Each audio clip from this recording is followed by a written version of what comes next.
Hey, good morning, everybody. We are getting settled in here real quick with the J team.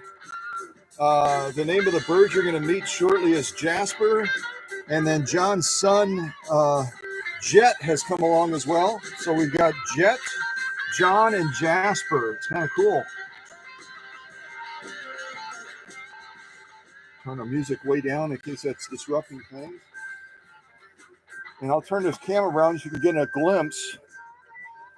And I'm going to start my other camera too because my internet has been a little bit funky today. I used 5G with a tower about a mile from here, but it's been acting kind of goofy. So I'm going to start this other camera as well, just as a backup in case things go south.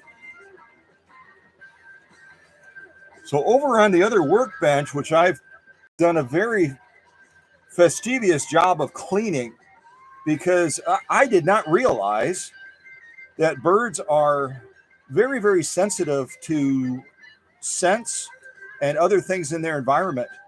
So I even upgraded my filter yesterday to a real high grade filter on the furnace. I usually run a pretty good one, but this one is like, I mean, it sucks out matter basically when it runs the furnaces. It's that good.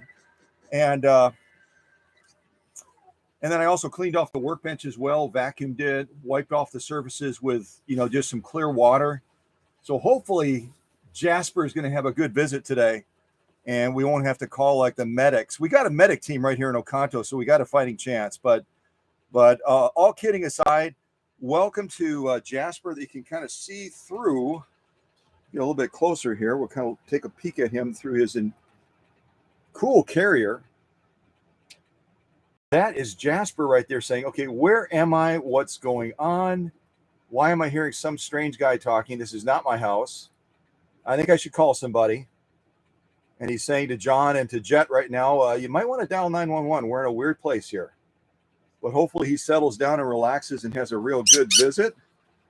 And for all of you joining right now, our main purpose during this live stream today is going to be to check out John's grandmother's 1955 Husqvarna Viking. And I think you may have caught a glimpse of that at the beginning of this live stream. I think so anyway. This is it. Came on the scene right around the original Class 20 came on the scene right around 1953. It was one of the first in this green machine series that they came out with that offered all of the features that people love about the Swedish Beauties. It offers automatic clutch disengagement, which I'll demonstrate during the live stream today. It offers a slow gear as well that takes the machine from full speed all the way down to 1/5 speed. So if you're looking to sew something that requires a lot of control and you want to tame down that 1.5 amp motor, you're able to use the slow gear. Even on this Class 20, I've seen things posted on Facebook and other places that suggest that the Class 20 doesn't have all of the bells and whistles that the Class 21 does. That simply isn't true. So they started early on with some of the most coveted features of this model: the automatic clutch engagement, the slow gear, and then of course the jam-free raceway as well. That allows you to run a lot heavier thread on this machine that belongs to John's grandmother. What is your grandmother's name? I never even asked. Jane. This is Jane's machine. And as far as I know, Jane had this from the very beginning. So she would have gotten it somewhere around 1954, 55 in that time frame. That's how I've dated this machine. And the machine, as you'll see if you go to Facebook, I posted, I want to say about 200 to 300 photos of different things that I did to John's grandmother's machine, Jane. And she is just a happy girl right now. She's like new and just ready to really kind of strut her stuff, kind of like Jasper is getting ready to strut his stuff a little bit today on this live stream. So I hope you enjoy this kind of unique live stream we're doing today. Hopefully the live streaming doesn't have any disruption. If it does, I've got my other camera running right now as well. So we'll be able to have something as far as documenting this fun visit. But these machines, if you're not familiar with them, they're just fabulous. They've got a lot of power. They come with a total of 5 potential cams. when John brought his grandma's machine to the workshop, he had cam A in the back of it, which I have in there right now. But then I pulled out 2 additional cams, cam B and then cam C from my own collection. So we can also potentially run through these stitches as well. And I've explained this in other live streams. The way these cams are set up is each one of these cams has 4 decorative ornamental stitches. They look something, along the lines of these that I showed off, and I show these to John via text. But then also on each of these cams is a zigzag stitch built into the cam. And the reason they have a zigzag on here is it sets the swing boundaries of the needle. Without a cam in the back of the machine, if you try to zigzag or do a decorative stitch, that needle might swing outside of the boundaries, and then it'll strike the throat plate and break the needle. So you have to kind of guard against that. Never operate one of these green machines, whether it's a class 20 like Jane's or class 21, a later model, without having one of these black cams in the back of it. Otherwise, you could damage your machine. So what would you prefer to do, John? Would you want to present Jasper and kind of do your thing, and then we can move into the machine, or do you want me to do the machine first? Okay. So I'm going to get the camera over this way and set this up, and I should also be a polite host and introduce Jet. This is Jet. Hey. He is as tall as he looks. Like it is. His head is almost touching my light. He's like a giant. And then this is John right here. And this is Jasper. And he, right? Yep. Jasper is a male turquoise morph green cheek conure. I can't even say all that. Say that again. A male turquoise morph green cheek conure parrot. Here, bud. Step up. He's being a little bit shy, so I'm gonna kind of stay back a little bit and just show how beautiful Jasper is. He's kind of talking. I think he just swore at me in parrot. I can't tell. He just said something real quick. Did you catch that? You all caught that, right? He just said something, yeah, in parrot. So I'm going to be real quiet for a second, you guys, and let these gentlemen kind of, and you can step by, Jet, if you need to. This is all your space over here that I've set up. Get Jasper comfortable, and then we'll take a look at Grandma's machine after that. See if we'll do some baskets or something. Yeah. Okay, step up. And if he gets really shy, John sent me a video of him doing this as well, so I can share that with you. We'll see how he does. Oops. Do basket. Yeah. Good boy. Do the other one. Basket. You do another? Whoa. Right here. Basket. Basket. He says, I might want to get that treat first, just as a special reward for being in this real weird environment here. Basket? Yeah, he is not listening. Yeah, he's like, that's too cool. He likes dropping off the desk more. So let's do this. Good boy. Oh, he did it. Excellent. Like basket. So he does other things. He'll do kisses and kisses. Good boy. And then he'll do shake. Good boy. Step up. Go round. Go round. Good boy. Oh my gosh. Flap. Good boy. Wow. You do spin too. Spin your Wings. You can do spin with him. Wings. And you know what? I can only imagine how nervous he is right now. He's in a totally strange environment. Even though I clean that area, there's the scent of sewing machines on there and everything. And he's going, this is not home. Yeah, I'm like the dolls, I think, would spook him the most right now, but he's really okay. Content. Yeah. Okay, I didn't know he would even notice those, but he might be noticing the my figures in the back as well, my friends. There he goes up Jet. He's kind of climbing Jet, going over by John again. Jasper. Hey, shake. Good boy. Spin. Good boy. Wings. Good boy. Step up. Go around. Flap. Good boy. Those are his main tricks, you know. And what kind of treat are you offering him right now as an incentive? Sunflower seeds are irresistible to him. He's kind of his crack cocaine. Yeah, he's kind of stopped with his normal treats, so we brought those because we knew he'd you definitely want those ones. So but they're this messier too. So. this type of parrot loves sunflower seeds. Then Yeah. are they salted, unsalted? Does it matter? He doesn't care probably. Yeah, you can't have salted nuts. No salted nuts. No. And right now he's kind of pecking at Jet, saying, "All right, if I've done my thing, let's blow this cookie stand. Let's get back to the house that I know that I'm familiar with." Right? Yeah, Jet's his favorite. So he actually says Jet. We'll call Yeah, Jet. he says my name. So how old is Jasper? How old is Jasper? It's like 1 year and 4 months. Yeah. He's just gorgeous, isn't he? I've never had a bird, but I did mention to one of my leadership team members, Bill, and I'm not looking at the live chat right now because I'm so mesmerized by this beautiful, beautiful bird that Jed and John have brought to the workshop today. It's really a special treat, isn't it? But Bill O'Rourke, who's been with me for years now and lives in Kissimmee, Florida, is a bird fanatic. He's probably like bouncing on his seat right now, like a kid watching Jasper up on Jet's shoulder there. And you said he's about 1.5 years. How long does a bird like this generally live? He can live about 30 years.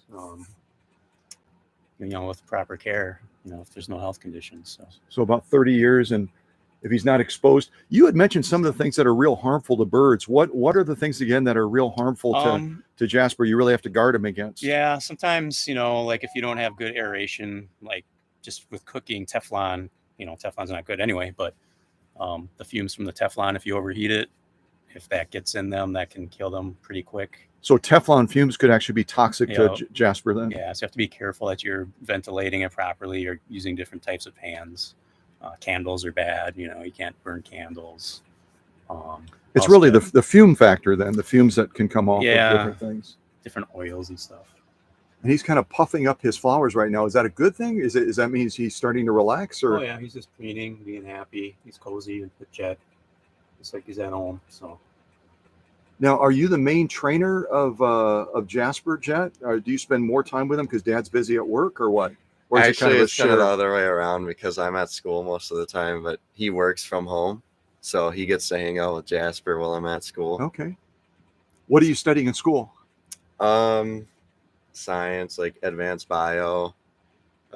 Fish and wildlife is one of my classes. Oh, really? Okay. Yeah, he's an animal lover. So. Yeah. So science is your baseline right now. Yep. We have a lot of people in our following as well that have science backgrounds. We've got pharmacists, we've got nurses, we've got long-term care workers, we've got all those folks, we've got scientists. So they're probably going to want to reach out and offer you all kinds of worldly advice, on the direction you could go. But you eventually want to work with. Do you want to be? What would you be in ultimately when you graduate? What would you want the ideal job if you could just wave a wand and say, "This is my job. This is what I'm going to do"? Well, no, I'm not quite there yet. You talk about Florida a lot. Yeah, I mean, I guess I like the ocean a lot. So maybe work somewhere on the ocean down in Florida or somewhere on the coast somewhere. Yeah. Down in California too, there's a beautiful place near Monterey Bay. So that's another possibility. So I think Jasper is starting to chill out, but he's done a brilliant job in a strange environment. All of our little friends in the background, probably almost look like creepers to him, and he's probably reaching for his little pocket knife and his feathers, saying, "I'm going to guard myself here." But he's done a fabulous job, hasn't he? Right now, Dad is saying, "Stay, don't move, park it, buddy." And he hasn't flown away. He hasn't, tried to, go rogue or anything like that. He's just kind of like in his little house there. Isn't this a fantastic house too that he has for being transported different places? It's got when you couldn't see it probably, but when Jet and John came in, they had this wrapped up in a special towel or a special covering, because it's only about in the 20s or 30s today. And as Bill O'Rourke would know, I'm sure, birds don't like the real cold weather. Most birds don't anyway. And so they have to really look out for him and protect him well, keep him safe. Yeah. He's saying, I'll eat these sunflower seeds all day long. And by the way, that strange guy that just doesn't stop talking, I'm going to be dropping them all over his workshop. And when we leave, he's going to be sucking these up with a vacuum. I'm going to keep him busy, I'm going to keep this dude busy. So, but again, I've never ever had a bird before. That's okay. Just let them fall. I vacuum the workshop probably a half a dozen times a day anyway. So, yeah, let them have fun. Yeah, well, that's a long one. Look at that one. Yeah, one of them he uses his foot like a hand. You know, it's kind of neat to see. He kind of balances. There. Look at that. There He's it like is. balancing on one foot. And I don't know if anyone else in the live stream right now has had birds. I know Bill has, and I reached out to him specifically yesterday, letting him know that Jasper and John and Jet would be in the workshop today. And even though Bill is retired in Florida, he stays real busy. So he has to make time to join these live streams sometimes. And what a treat. What a special treat. We always see these fabulous, too many crickets. He just did that like a hiccup. Hopefully he knows that's the edge of the workbench, huh? He loves dropping stuff off of the edges. Yeah. That's like a child almost, isn't it? Kids will do that when they're growing up. They'll drop things off. Oh, make another loop, pal. You got the green one on there. He's going to take it off now and say, I'm going to start over. It's rebellious. He's more curious than anything. Yeah. There's so many things to see and sense and everything else. Yeah. Yeah. Well, I'm impressed. Even if he doesn't do another trick, what he's already accomplished in this strange environment is just utterly amazing to me. Because I know if somebody brought me in a little carrying thing like that and said, perform, I'd be like, no, I don't think so. I don't think so. And he's got a little white ball there. I don't know what he's going to do with that, but probably just check it out or something. Almost like soccer. He's a soccer player too, isn't he? Well, guys, this is Jasper, and I want to thank John and Jet for bringing this fabulous youngster in. He's only a year and a half old, and like John shared, he can grow. I don't know if he's going to get any bigger or different. Look at those colors too, the blues and greens, but he could be around for another 25 to 30 years and kind of grow up with the family and watch Jet go off and become an oceanographer or whatever he decides to do. And won't that be fun? Very cool. Well, thanks, guys. We'll put him away so that we don't stress him anymore and let him kind of relax now. And we can do our thing over here with Grandma's machine. And some of you that follow me on Facebook saw my friend here from Sweden. She kind of represents the Swedish sewing machines. And I don't know that I've given her a name, but with one of these new programs that I have, I was also able to animate her. And she was able to sing a song that has kind of a Thanksgiving theme. So you want to check that out on Facebook, on the Cow Country page, if you didn't see her do it yet. Even John remarked, he goes, when he saw the still pictures of her with Grandma's machine, he was like, oh, that's kind of cool. She's kind of different. And then he saw her singing. He goes, that's still really cool, but it's kind of creepy too. When you start to see these figures that are not really alive, and I'm sorry for saying that to you, but you're not really alive. And then they start singing songs with these animation programs. But let's go over by the machine now, and I might get help from Jet just to kind of be my camera guy. And these cords are pretty secure. I kind of anchored them down, but just don't pull them too much. Otherwise, and you can kind of look at the screen if you want to kind of see where you're aiming and stuff. That would be great. So Jet is going to volunteer to be my camera person today for Grandma's machine. And we're just going to demonstrate a couple of things on the machine. We won't go super crazy in depth just because I want to be sensitive to Jasper being here and kind of having to settle down into things. But I'll walk around the machine real quick, and this will be beneficial maybe even to Jane, John's grandmother. But the lay of the land on the machine is pretty simple. Right here, this little knob right here, if you turn it clockwise to the 6 o'clock position, what it's going to do is it's going to drop these feed dogs over here. The feed dogs are what move the material, so that if you want to do free motion quilting or you want to do darning or something like that, and you don't want those feed dogs to be engaged, you turn this down to the 6 o'clock position. And then when you're ready to resume sewing, you turn it back up to the 12 o'clock position where it is right now. This is stitch length. Stitch length is how big those stitches are going to be. So as we look at some of these samples that I sewed off on, once I got done with my work on the machine, if you want these stitches to be quite a bit bigger, then you'll keep it down in the 4 range, or you can move it all the way up into the 1 range, and you'll make them teeny tiny. It has a range of anywhere from 5 stitches per inch all the way down to 30 stitches per inch.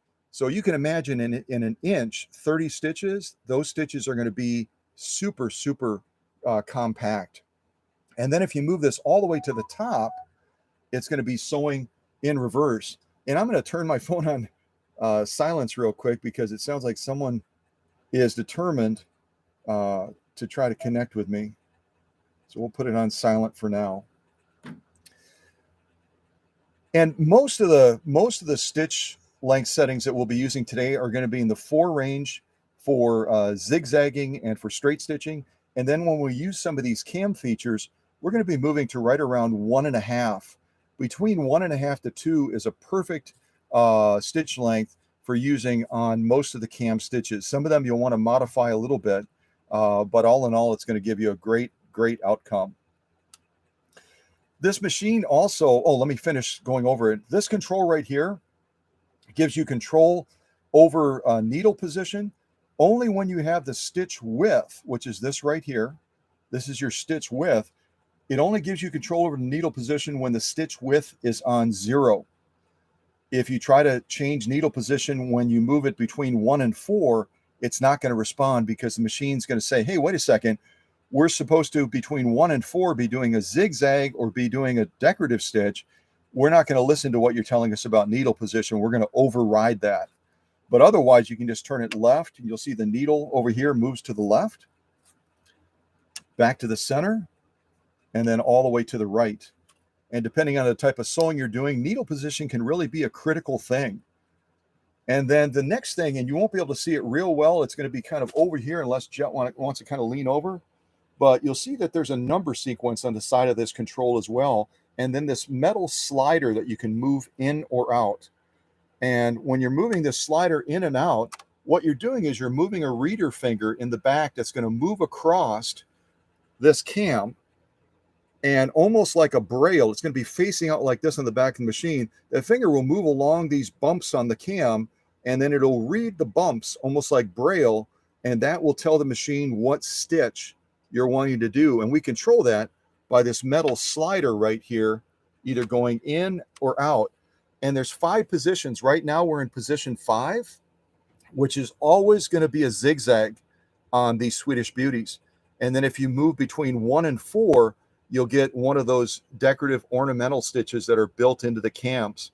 And again, this machine originally, when Grandma Jane got it back around 1955, it would have come with 3 cams. And they're the same cams that I'm going to be using on the machine today, cams A, B, and C. Then they ended up adding 2 additional cams. And I oftentimes refer to those cams as unicorn cams. They're incredibly difficult to find. If you remember, one of my moderators that I had a while back that helped me for quite a while on Facebook was Hans, and his name was actually Hans Christian. I'm not making that up, from Norway. And Hans really fell in love after kind of watching my work and watching me present, and started really becoming a fanatic about collecting machines, especially the Swedish beauties, because Sweden is right next door to Norway. And so he collected a number of them. But the one thing he couldn't find all over that region of the world, in Norway and in Sweden, he could not find a Cam D. And so I ended up mailing him a Cam D from the US so that he could put it with his machines and use it. So it just goes to show you, even if you're right next door to Sweden where these machines were created, you sometimes will have difficulty finding things that you want. And that's where our network of vintage sewing machine enthusiasts can help each other out and say, well, I've got that, I can mail that to you. And sometimes it's a gift, and sometimes we might have to charge something for it, but nonetheless, it meets a need, which is super. So as we're going through the machine today, you'll see me going through a phase of going through these different cam features, because I'd like to be able to demonstrate all 3 of these cams. And in all likely, Grandma Jane is going to have these. and then it'll kind of refresh your recollection on what you have to do to get those different stitch outputs. But the first thing we're going to do is we're going to demonstrate the strength of this machine. Again, it comes with a 1.5 amp motor. Now, some of you that have been around a little bit and maybe even worked with light industrial machines, maybe with servo motors that are somewhere between 6 to 10 amps, you're going to say, well, what's the big deal about 1.5 amps? This originally was designed as a household machine, and a big motor back then in the 1940s and 50s would have been like the ones you see on the Singer machines, right around 0.5 to 0.6 amps. So the Swedish folks actually doubled the power of what you would find with most machines that were on the market and available to the public back then. They went all the way from a 1 amp on some of these Type 21s, ultimately to a 1.5 amp. And if you look at the Facebook shots, you'll notice that there were some wiring issues that I addressed with the machine as well. Wiring is so essential to the machine. You can have a big motor like this, but if it's being held back by wiring or other things that are going wrong with the machine, it's just not going to perform well. So with all of that, as I always say, all of that blah, blah, blah, I'm going to go ahead and sew some leather to start. And the setup on the machine today is I've got a Schmetz. I'll just kind of set this here and hold it still so that Jet can get a shot of it. I've got a Schmetz leather needle, and it's a size 90-14. For those of you that are brand new to sewing, a 90-14 is going to be about middle of the road as far as size. You can go certainly all the way down to a 70, even a 60 size, but 90 is going to be a nice mid-range. And then I chose leather because we're going to be sewing a bunch of leather. Just like if Jet kind of takes a quick shot of this up here, you can see here I sewed off, and I shared these with John already. I sewed off on protected full grain leather here. So protected full grain leather is one of the heavier grade leathers that you can buy. It's chemically treated on top. So because it's chemically treated, we're not going to let Jasper get anywhere near it. No, I'm just joking because the chemicals are way gone by now. But the chemical treatment on this, what it does is it galvanizes the surface of the leather, and then it also protects it from staining. So these, if you buy a jacket or something like that that's made out of protected full grain leather, it's going to be a really, really resilient leather. It's going to be strong. It's going to be sturdy. And also, if you spill something on yourself, you're not going to have to be too concerned about, about a staining issue with it. But if you see from the side here, you're probably looking at about 3 to 4 ounces of leather. And I haven't decided what we're going to put Grandma Jane's machine through yet today as far as thicknesses, but in all likelihood, we'll do 2 layers of saddle gray leather, which is about 6 to 8 ounces of leather. We'll do cotton. I've got denim available because I believe that Grandma Jane is going to be doing some denim sewing, maybe doing some hemming or something like that. Then I've got a variety of other materials we'll kind of give a go at and see how this machine performs. But let's start with leather. I'm going to move these to the side. We'll start with some leather.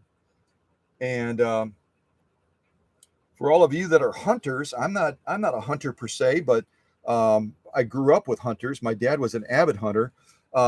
This is genuine elk hide. And genuine elk hide is a real tough leather to get through, but I think that Grandma Jane's machine is going to make it look pretty doggone easy. So I'm going to get that underneath the presser foot, get that presser foot down.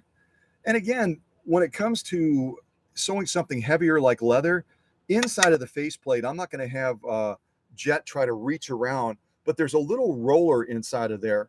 And as you turn that roller inside of the faceplate, it's going to compress the spring up more to increase the presser foot pressure.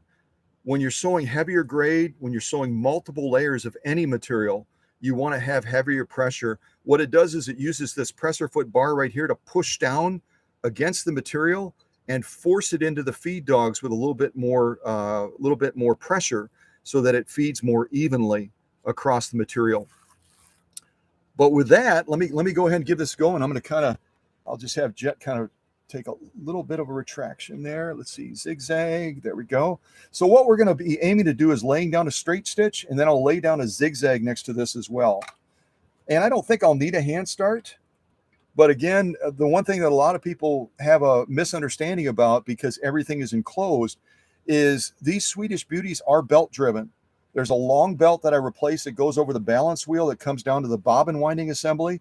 And then there's a short belt over here that goes from the bobbin winding assembly back to the motor output pulley.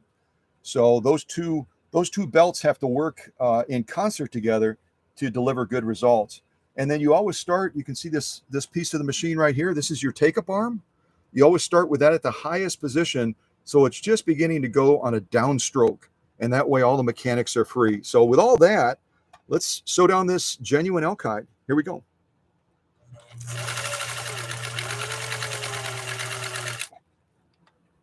And I'd love to say that that was difficult, but it wasn't. Because again, when you're talking about a machine like this with 1.5 amps, where light industrial or commercial people will say, well, that's a tiny motor. It's a huge motor, especially when it's optimized. And it's sewed through this genuine elk hide, just like a hiccup. And here you can see there's pretty thick nap on the back there, but if I pull it back, you can also see there's gorgeous, gorgeous stitches. On my channel, I refer to stitches that are near perfect as page 34. These are page 34 stitches, really, really lovely. So let's go ahead and do a zigzag now. And then we'll move towards some other material sew-offs and also demonstrate the cam features of the machine as well. And to get a zigzag on this genuine elk hide, all we're going to do is change one setting over here. We can actually change two. This again is going to be our stitch width. I'm going to take it from 0. When it's on 0, you're going to get a straight stitch. So we're going to move it to about a 3. And then we're going to move our stitch length also to about between 2.5 to 3. And what we're going to get is we're going to get a zigzag. It's going to be a little bit compressed, but it should be pretty evenly balanced. So I'm going to get my take-up arm at the highest position again. Let's lay down a zigzag on this elk hide.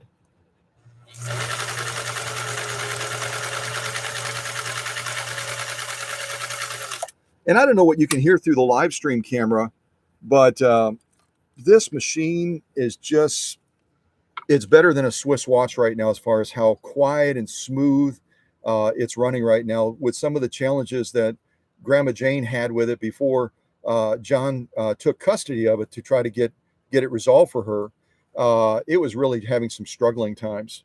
And right now, when she gets it back, she's just going to be very, very happy. And again, if I kind of pull it back like I'm doing there, you'll be able to see it's a lovely, lovely zigzag too. Just beautiful stitch quality. And again, we're talking about genuine elk hide, about 3 to 4 ounces of leather. So unlike some of the channels you'll see on YouTube where they stitch down garment leather and they act like it's a big deal when it's not, this is serious leather right here that we're sewing, but we're going to step it up even higher than this. So I'll move that to the back with our other leather sew-offs. What else do I have? That was genuine elk hide. This is another, and I always say this, when you go from one part of the hide to another, you can see how quickly the composition of that leather changes. Here we've got a little bit of a thinner piece of elk hide that we just stitched. Here we've got a lot more rigid. If you were to feel this with your own hands, it's just really stiff. It's real dense, and you can see the thickness factor is even higher than the other piece. So what we're going to try to do now is lay down the same zigzag on this heavier grade piece of genuine elk hide and see how this machine does. I don't think we're going to have to hand start it, but once in a while when you're sewing a heavier grade leather or going through multiple layers of a material, a little bit of a hand start helps. And that's where, as you're getting ready to push on the foot controller, you give that balance wheel just a little bit of a turn towards you to give it a boost and to give it a little bit more get up and go to start. But I don't think we'll need it. And we've got the advantage also of sewing with a leather needle. And I don't think I'll have to kick up the press foot pressure. I don't have it incredibly high right now. That's why you'll see on the straight stitching right here, they're good looking straight stitches, but they're a little bit smaller than they normally would be just because we don't have as much pressure moving that material over the feed dogs. So we're going to stick with what we have for now, because I've got it set up mainly to do denim and to do decorative sewing. So we'll kind of stick with that setting right now. All right, let's try this elk hide again. This is going to be a much heavier, more difficult piece to get through. And if we have to hand start, we will, but I think we'll be able to just launch into it. So here we go.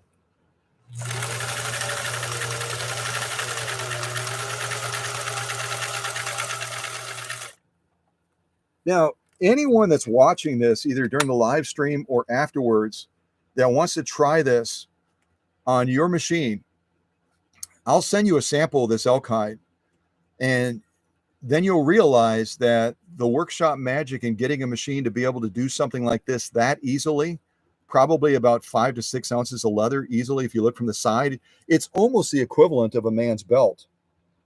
And Grandma Jane's machine makes it look like we're sewing a light cotton. That's all in the preparation of the machine. One of the sayings we used to have in the military was prior planning prevents poor performance. There was a couple other P's in there that I won't say because I'll keep it family friendly. But at the same time, it just goes to show that preparation is so important. It's like an athlete getting ready to do a run or getting ready for a sporting event. They've got to do stretching. They've got to do all kinds of preparation so that they have success when they actually do the event. This is our big event right here. We had a chance to meet Jasper, and you had a chance to catch a glimpse of Jet and John as well. But now we're checking out Grandma Jane's machine, which is really the showpiece of this live stream. And we just laid down a gorgeous zigzag. That's our top stitch. We turn it over. An equally beautiful lock stitch as well. And I love that on this part of the elk hide, it's such a flat nap. It's not real fluffy like this other one. It's actually molting a little bit. It's not real fluffy like this one right over here, though it's harder to see it. Here you can see that zigzag very, very clearly. And it's just gorgeous. This is absolutely a page 34. And again, we're sewing the equivalent of almost a man or woman's heavy grade belt. No hand start. And Grandma Jane's machine just went, what's the big deal? I'm done.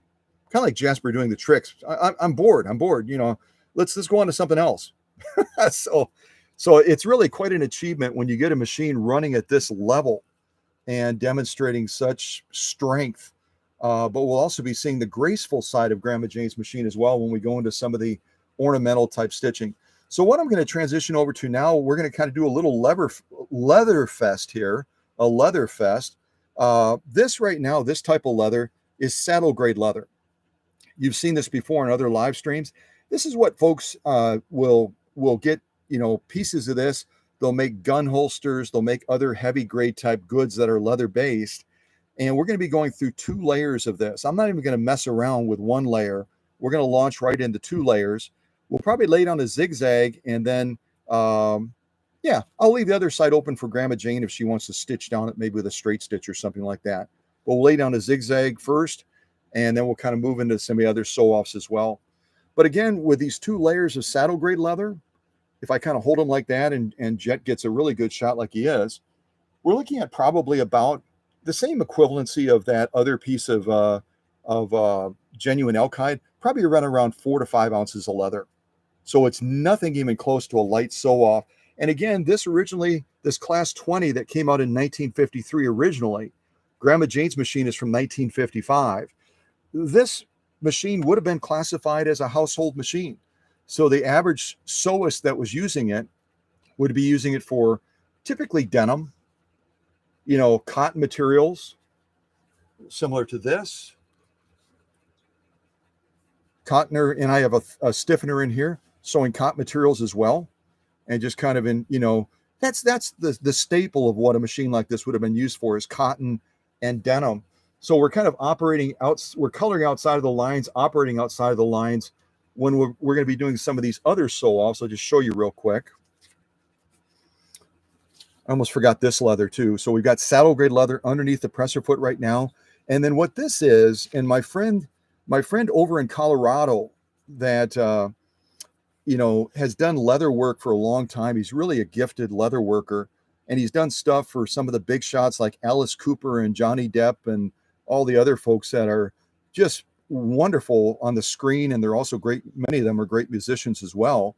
But veg tan leather is something that Dusty loves sewing over in Colorado, and he'll use it a lot on some of his light industrial machines. So he always gets a kick when he sees me going through 2 layers of veg tan leather or 2 layers of saddle grade leather with what technically is considered a household machine, because he's like, I always thought that was relegated only to a machine like mine, the bigger, you know, the real big light industrial ones. And the reality is, when a machine is prepared to the level that I do it, they can sew with the big boys and get the job done very nicely. And some of the other unique things that we'll sew, this is kind of a fun thing. And some of you probably don't frequent the Dollar Tree like I do, but I like the Dollar Tree. There's a lot of fun things to pick up there. And this is something I picked up at the Dollar Tree. It's called vinyl paper, and it's got a paper backing and a vinyl top. And it's just kind of fun to buzz down it sometimes. I'll probably lay down a zigzag on this as well. And, there's a number of projects potentially that you could do with a material like this. And you get a pretty good sized roll. I think it's about 12 to 14 inches long. It's in a little container. I've shown it to you before. And this would be a fun thing, maybe on the holidays or something like that, to see what kind of projects you could do with your grandchildren or with your kids. And it's just beautiful. This is kind of a, what color would you call that, Jet? What do you think? Blue. Kind of a bluish color, isn't it? It's almost, Jet talked about his love of the ocean and that. It's almost kind of has an ocean color to it, doesn't it? Yeah. In some of the areas. So we'll be stitching down that as well and just kind of buzzing down it. I already showed you the denim. And I've got some more protected full grain leather. I've got compressed felt, which is not the felt that you used when you were back in school. This stuff is heat treated, so it really compresses those fibers, makes it more difficult to get through. I've got acrylic fiber right here, which is used to make awnings.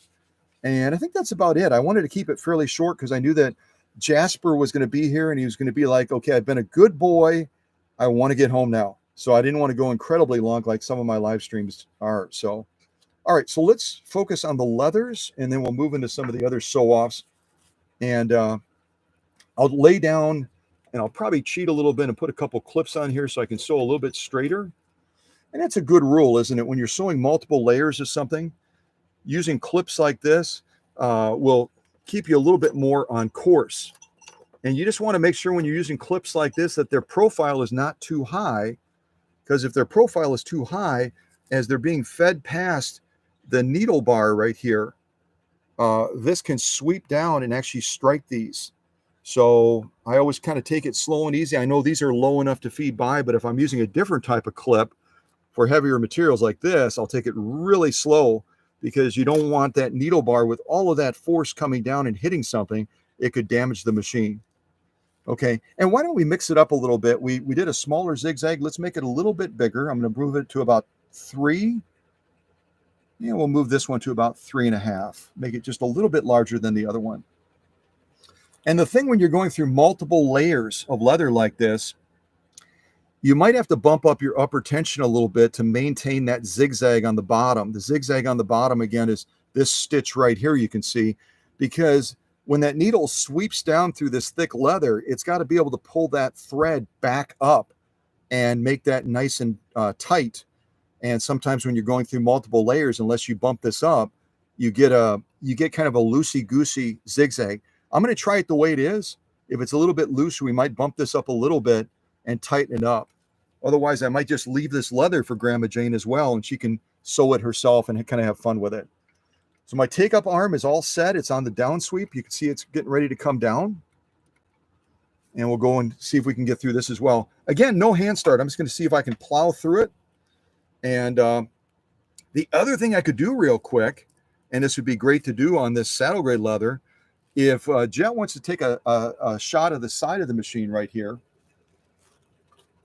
This is a unique feature on the Husqvarnas, and even on the Class 20s that came out in 1953.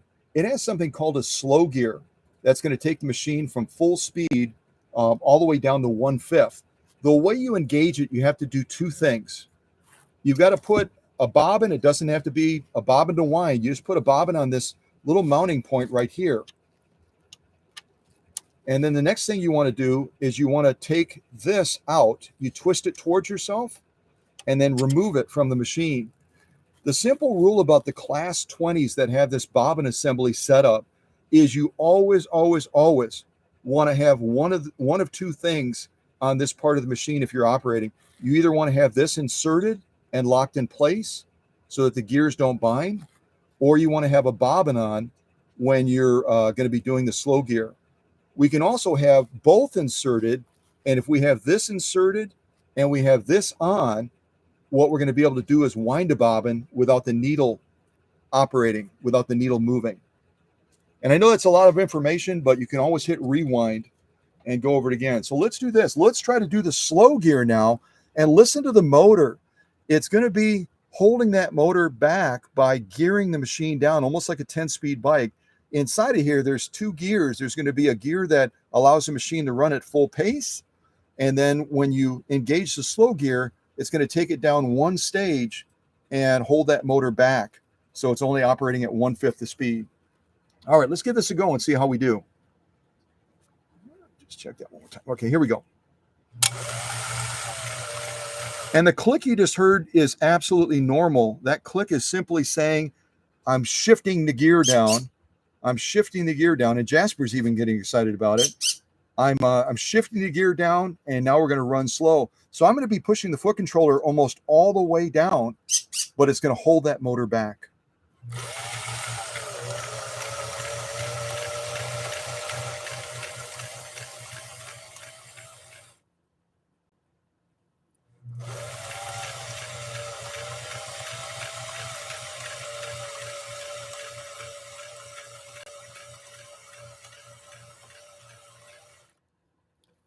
Now, another trick you have to know when it's in the slow gear, because it's geared it down,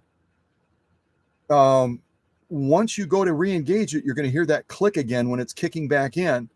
But you also, right now, if you try to turn the balance wheel over here, it's almost like it's locked. It's almost like it's locked because right now it's shifted that gear down, almost like a transmission. So we have to put this little knob back in. You put it with the flat side up, and then we're going to be turning it to the rear of the machine so that we can free up that balance wheel and we can come out of the slow gear. So I just pushed it in, I turned it to the back, and now all of a sudden, magically, I can move the balance wheel again. See that? So let's go ahead and bring this out.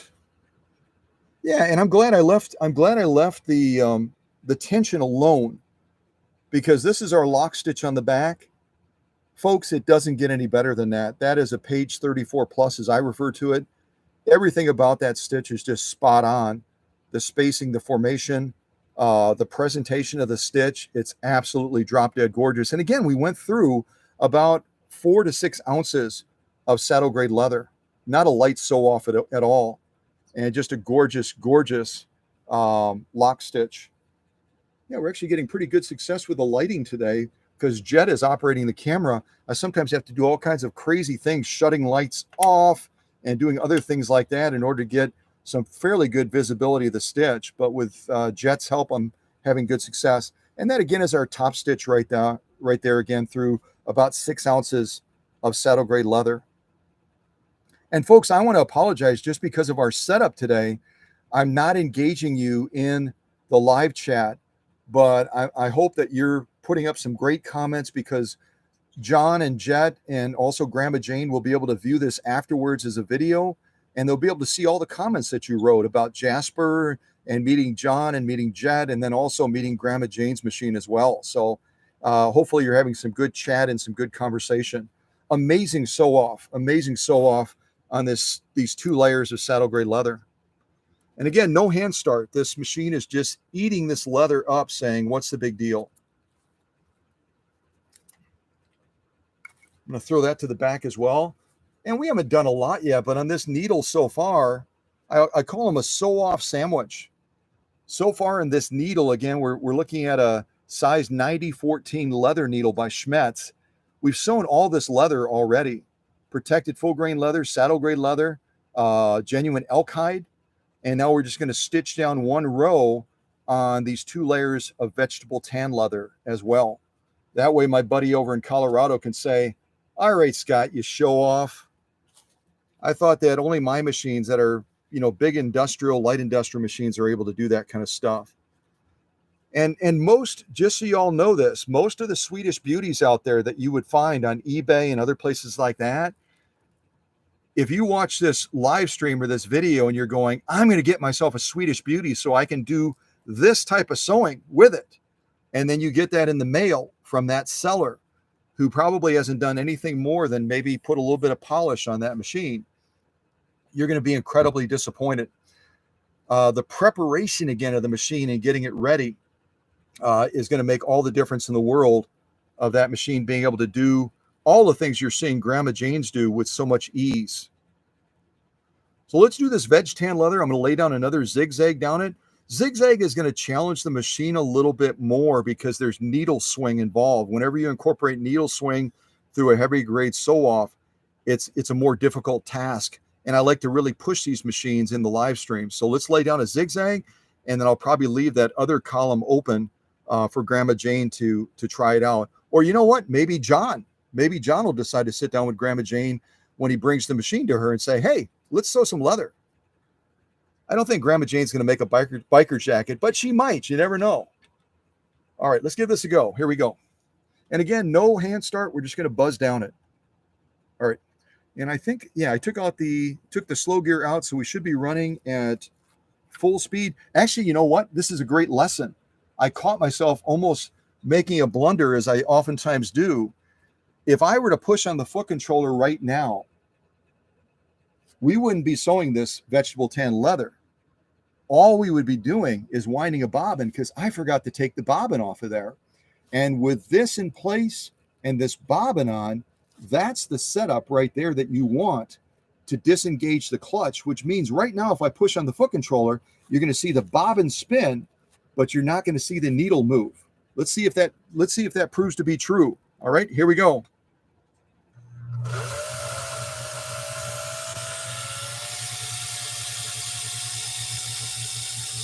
And this is how you would wind a bobbin. And one of the great features of the green machines, the Husqvarnas, like this 1955 Type 21, is this auto clutch disengagement. You simply slide a bobbin on, it automatically disengages the clutch so that needle doesn't move, and you can wind a bobbin with this machine very easily.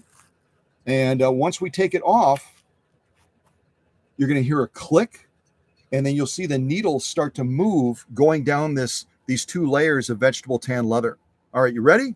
Let's give it a try. Here we go. Just a quick little click, and now that clutch is re-engaged again.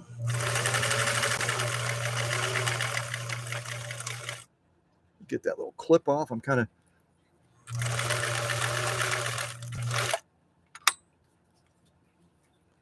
And this will be a little bit harder to see because I've got light thread against this real light veg tan leather.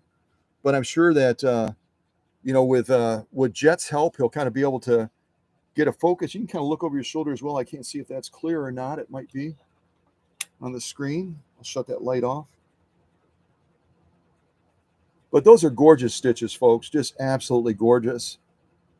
Lovely zigzag. And again, look at from the side what we just went through. 2 layers of vegetable tan leather. Again, this is something that most Swedish beauties would not be able to accomplish. I'll turn it over. This is our lock stitch. And again, hopefully, I can't see on the screen really well, but hopefully you can see those stitches pretty well.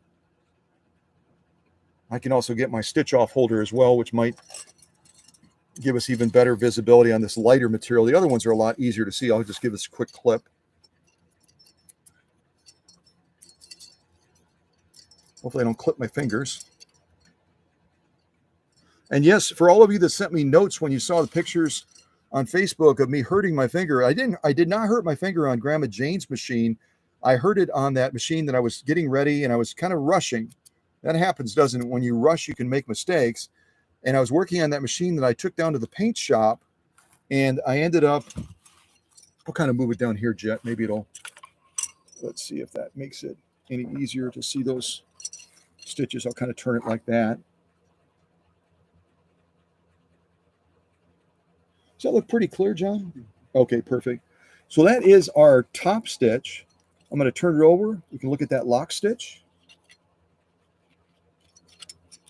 And a lot of people, when they look at this veg tan leather, they say, gosh, that almost looks like elephant skin or something like that. It kind of has that texture, doesn't it?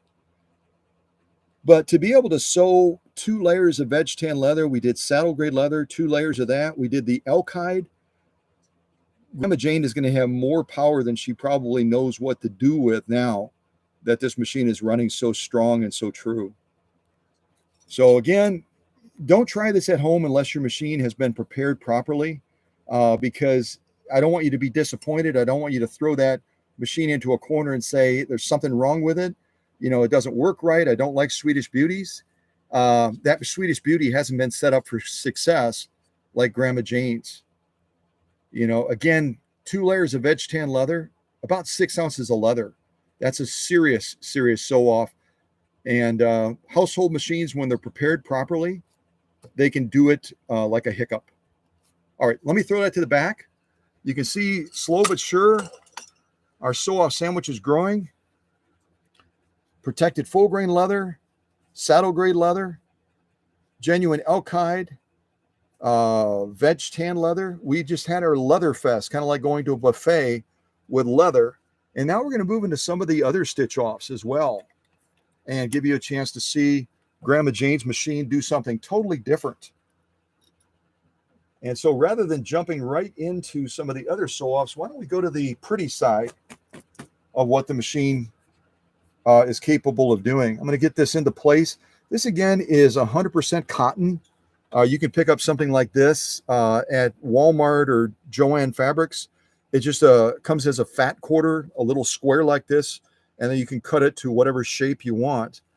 And I've got a stiffener in between just because we're going to be doing some decorative type stitching. I'm going to drop that presser foot down. I'll probably use these initially just so that my material doesn't shift all over the place. And as you're looking at the controls over here, if Jet kind of points that direction, we're going to have to do a couple of things. And I should also give a fair warning here. This little knob right here that I kind of turn on the stitch length is designed so that you can kind of screw it in and it kind of locks it in place so that if you want it on 3, it's not potentially, you're not going to bump it very easily. You're not going to bump it down at least. It's going to lock it in place so that you can't push it down. But you can also, as you're turning it, you can turn it too far and this will actually come off. If it comes off, don't panic. You just have to put the pointer piece back on and then screw this back into place. And there's a little spring on the inside of there as well. But I just wanted to give fair warning. If you unscrew it too far, there is not a stop point on these. It'll actually come off in your hand and you'll be like, oh my gosh, I broke it. You didn't break it. You just have to screw it back on again. So if we're going to do a decorative stitch now, because we've been talking about the decorative capabilities of this, the first thing I'm going to do is I'm going to turn this stitch length over to 0. I've explained this before. Just like on that recent machine that I presented to you, the Japanese dressmaker, and I explained that the stitch width on that machine was absolutely backwards, where when you want to sew a decorative stitch on a Japanese dressmaker machine, you've got to turn this to 0 to get cam functions. These Swedish Beauties are the opposite. You need to be somewhere between 1 and 4 to get that cam output. But when you're changing that slider that Jet showed us before in the shop, little silver thing, when you're changing that slider, every time you go to move from one cam position to another, you need to turn this to 0, because what it does is it pulls that reader finger back away from the cam. So when you go to slide this slider, you're not going to be bending that delicate finger. You're not going to be bending that delicate finger that reads the bumps on these cams. When the stitch width, this control right here, when this stitch width is between 1 and 4, that finger is pressing into this cam.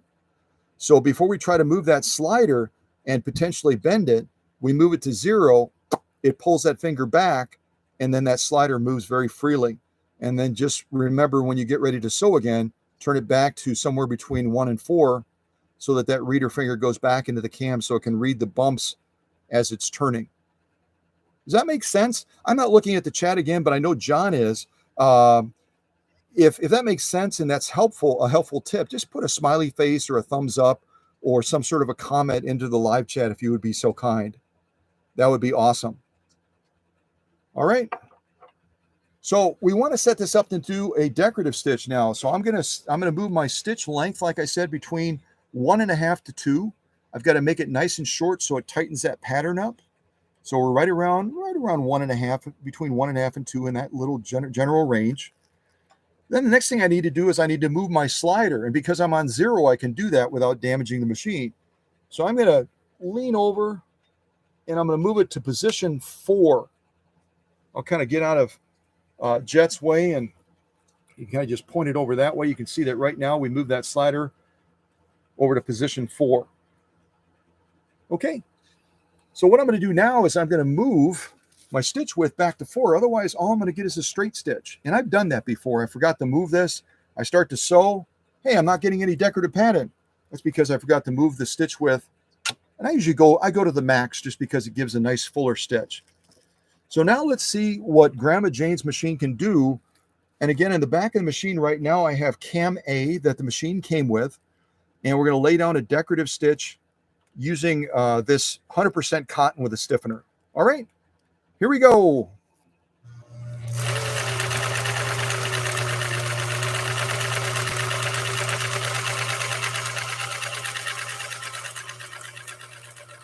And again, I should point out, and I didn't, our setup again is we have a leather needle. We have a leather needle in this machine right now because I knew I was going to do a leather fest with this machine. I always like to show the strength of the Swedish beauties, especially when they come like Grandma Jane's with the largest motor that the Swedish Husqvarna factory came out with, the 1.5 amp.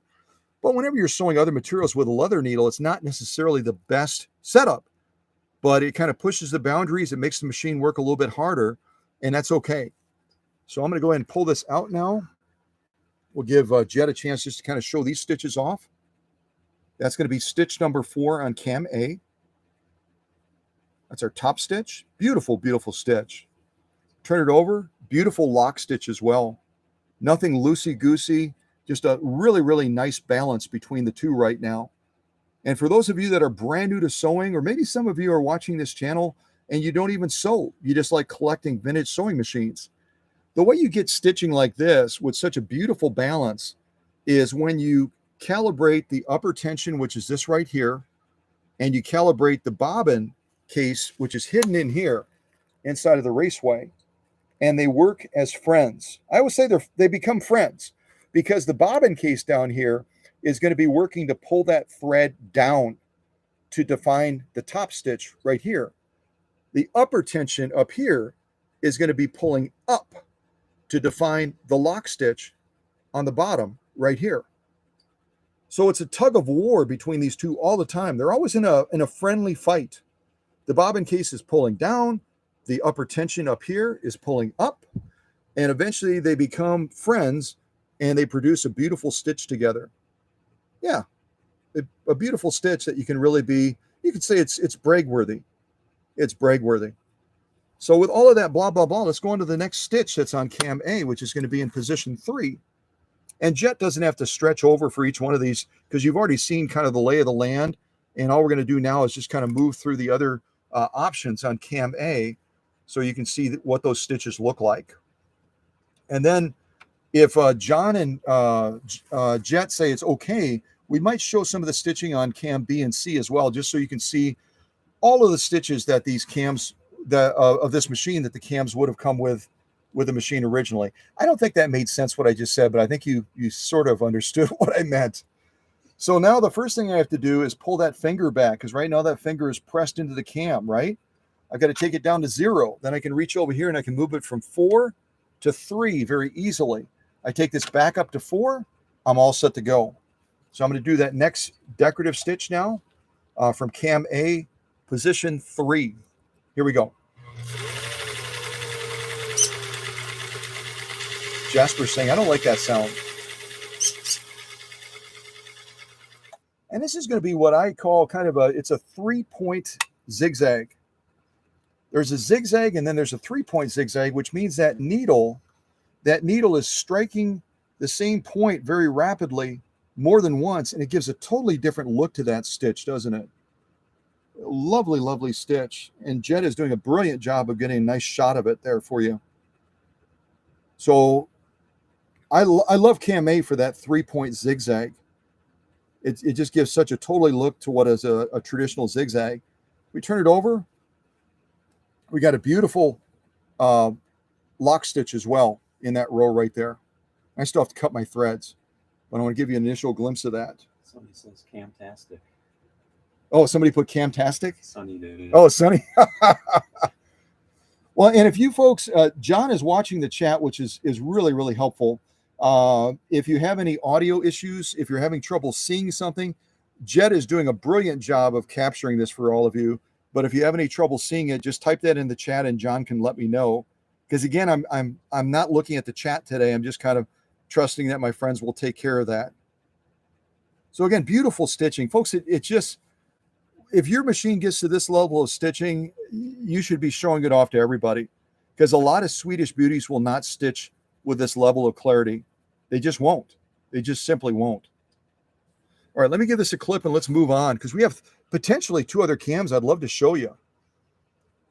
And if we don't get through all the other stitch offs, that's okay, because we've already done a little mini sewing Olympics with this machine, and I don't want to push Jasper too hard in being in a foreign environment too long. He's been very, very patient with us. Raised his voice a couple of times and said, "Hey, I just want to remind you guys, I'm here, I'm waiting," and we want to be sensitive to that. But it's such a privilege to have this beautiful. And if you join the live stream a little bit late, you'll have to watch later to just see this incredible bird. And again, John can tell you the full name of it. He said it, and I was like, I already forgot what it was. But it's a lovely, lovely bird. John, what is it called again? Turquoise morph, green cheek conure. A turquoise morph, green Cheek conure. cheek conure. Yep. You're going to be tested on this later, you guys. So if you want to try Googling that right now and then type it into the chat so everyone else can see what type of bird Jasper is, if you do that and the moderators send me a note afterwards, I'll send you something special, because I have no idea I know how to spell turquoise. That's about where it stops. Okay. So what stitch we just did? We did 3. So now we need to move it to 2, right? Yeah, we've done 2 so far. So I'm going to take my stitch width down to 0. So it pulls that finger back, move us to position 2, take us back to 4. And now we're going to do this next stitch. Look where my take-up arm is right now. Not the ideal place to launch, because what it does is it causes binding mechanically for the machine. So when I have the option, what I do is I'll kind of reach past the camera, take it all the way up. See how it's starting to go in that downstroke? It's getting that little jiggle wiggle. That is the sweet spot right there to launch on any sewing machine. Does not have to be a Swedish Beauty. It can be a Kenmore. It can be an Elna. It can be a Bernina. It can be a Juki. It doesn't matter. If you launch from this position, you're going to get a smooth launch. You're not going to get the bird nesting on the bottom, and you're going to have a very happy machine. So follow those rules and you will live long and prosper. I think that's from a movie. I have no idea. All right. So let's do this next stitch off. Again, this is cam A, position 2. Here we go.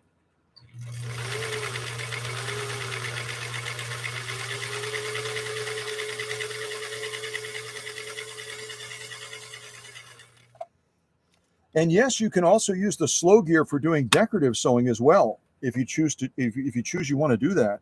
This is what I call kind of a block stitch. I'm sure some of you will have a different name for it. But if I were to make this even a little bit shorter, it would define these valleys. You can see the little valleys right there, define the valleys, and define the peaks of the mountains even more. It would kind of tighten them up. And peaks and valleys makes me think right away, the first time I met John and he was bringing Grandma's machine, he pulled up in the coolest Jeep that I've ever seen in my life. I even said, if you can give me the paint code, I would love to paint a machine that color. He sent me the paint code, but it is one of the most gorgeous vehicles that you've ever seen. It just, what color was it again, John? Do you remember? They call it Mojito. Mojito. Sounds like a coffee drink, doesn't it? But his vehicle is Mojito. He does off-roading with it. He does rock climbing. He's been on the moon with it. I at least heard that on Facebook. He's been on the moon. I don't know if that's true. Kind of like I don't know if that post that somebody put up on the Cow Country Facebook page late last night, it was after midnight, they posted something about a clip from Toy Story 2 being based on the culture of the workshop. You guys have to check that out. It's kind of fact or fiction. I don't know. But John is the one that sent that clip to me. I had never seen it before, from Toy Story 2, where the really cool dude shows up and he's going to do some servicing on, what's the name of that character? Woody. Woody. He's going to service Woody, and his meticulous approach right away after John saw all of my pictures of Grandma Jane's machine on Facebook. He says, they stole your idea, Scott. They stole your idea. So since Disney, if you guys didn't know it, Disney has a brand new CEO. He's not really brand new because he used to be the CEO. They kicked him out and they got a new CEO in. Then they weren't performing financially well. And so they kicked that dude out and then they brought this dude back. So the new dude that is the old dude that was the previous dude is now back again as the Disney CEO. And he wrote a really cool thing that I posted on Facebook, supposedly. Yeah. All right. Myth or who knows? All right. So again, the stitch we just did, Cam A, position 2. I'm going to clip these threads and we'll take a look at these with Jet's help. Yep, that's our top stitch. And you can see the machine is doing a brilliant job. I don't always sew perfectly straight, do I? But it's a lovely, lovely stitch. Again, kind of a building block stitch. It's got that little peak. It's got the valley, peak, valley, peak, valley, etc. And the stitch quality is just absolutely spot on. Exactly as it should be. Lock stitch is no different. The lock stitch is just brilliant. And again, the upper tension and the bobbin case are friends right now. So we've got a really good balance between the lock stitch you can see and also the top stitch. So let's go on to the final stitch on Cam A, and then I'll sneak Cam B in, and we'll look at some of those stitches as well. We'll do the final stitch now on Grandma's Cam A. And all of you in the live chat, remind John, once I go through Cams B and C real quick, hey, give Grandma's Cam A back, because we need to have a cam in the machine, right, to set the swing boundaries. Otherwise, Grandma could damage this machine that we just fixed when she gets it back. So what do we do next? What do we do next to go on to this next cam stitch? Type in the live chat if you kind of give me direction, and John will tell me what you're saying. What do we do next in order to go to the final stitch on Cam A? We got to do some things so that we set the machine up to do that. Do you remember? Do you remember what we do next? I'll give you a few seconds, and if you don't type anything in, then what I'll do is I will do it and show you again, because repetition in a classroom like this is how people learn. You incorporate fun, you incorporate repetition, and it sticks with people. They remember it, right? Anybody typing any clues in? Or are you kind of sitting back? Okay, I'm going to jump in, and then it'll be a reinforcement to all of you. So the first thing we have to do is we have to turn our stitch width to 0 to pull that reader finger back away from the cam. And then we have to move our slider selector to the final stitch selection on that Cam A. So now we're in position 1. We then take our stitch width back to 4, and we're all set to go. We don't have to change anything on stitch length over here unless we say, you know what, we can make it a little bit tighter. And I made that comment, didn't I? Right now we're just a little bit above 2. We can make it a little bit tighter. So I'm just going to really, really slightly bump it up a little bit. Now we're at about 1.5. Right about at 1.5. And the class 21s are going to have a different setup as far as stitch length. The setting on the class 21s, if you own one of those were the machines that came after Grandma's machine was made in 1955. Theirs is going to be a little bit different. It's going to be a dial style, and you'll want to turn that dial about down to 0.5. So where here we have it at 1.5, on the class 21s where they have a dial for stitch length, you want to turn it down to about 0.5. Okay?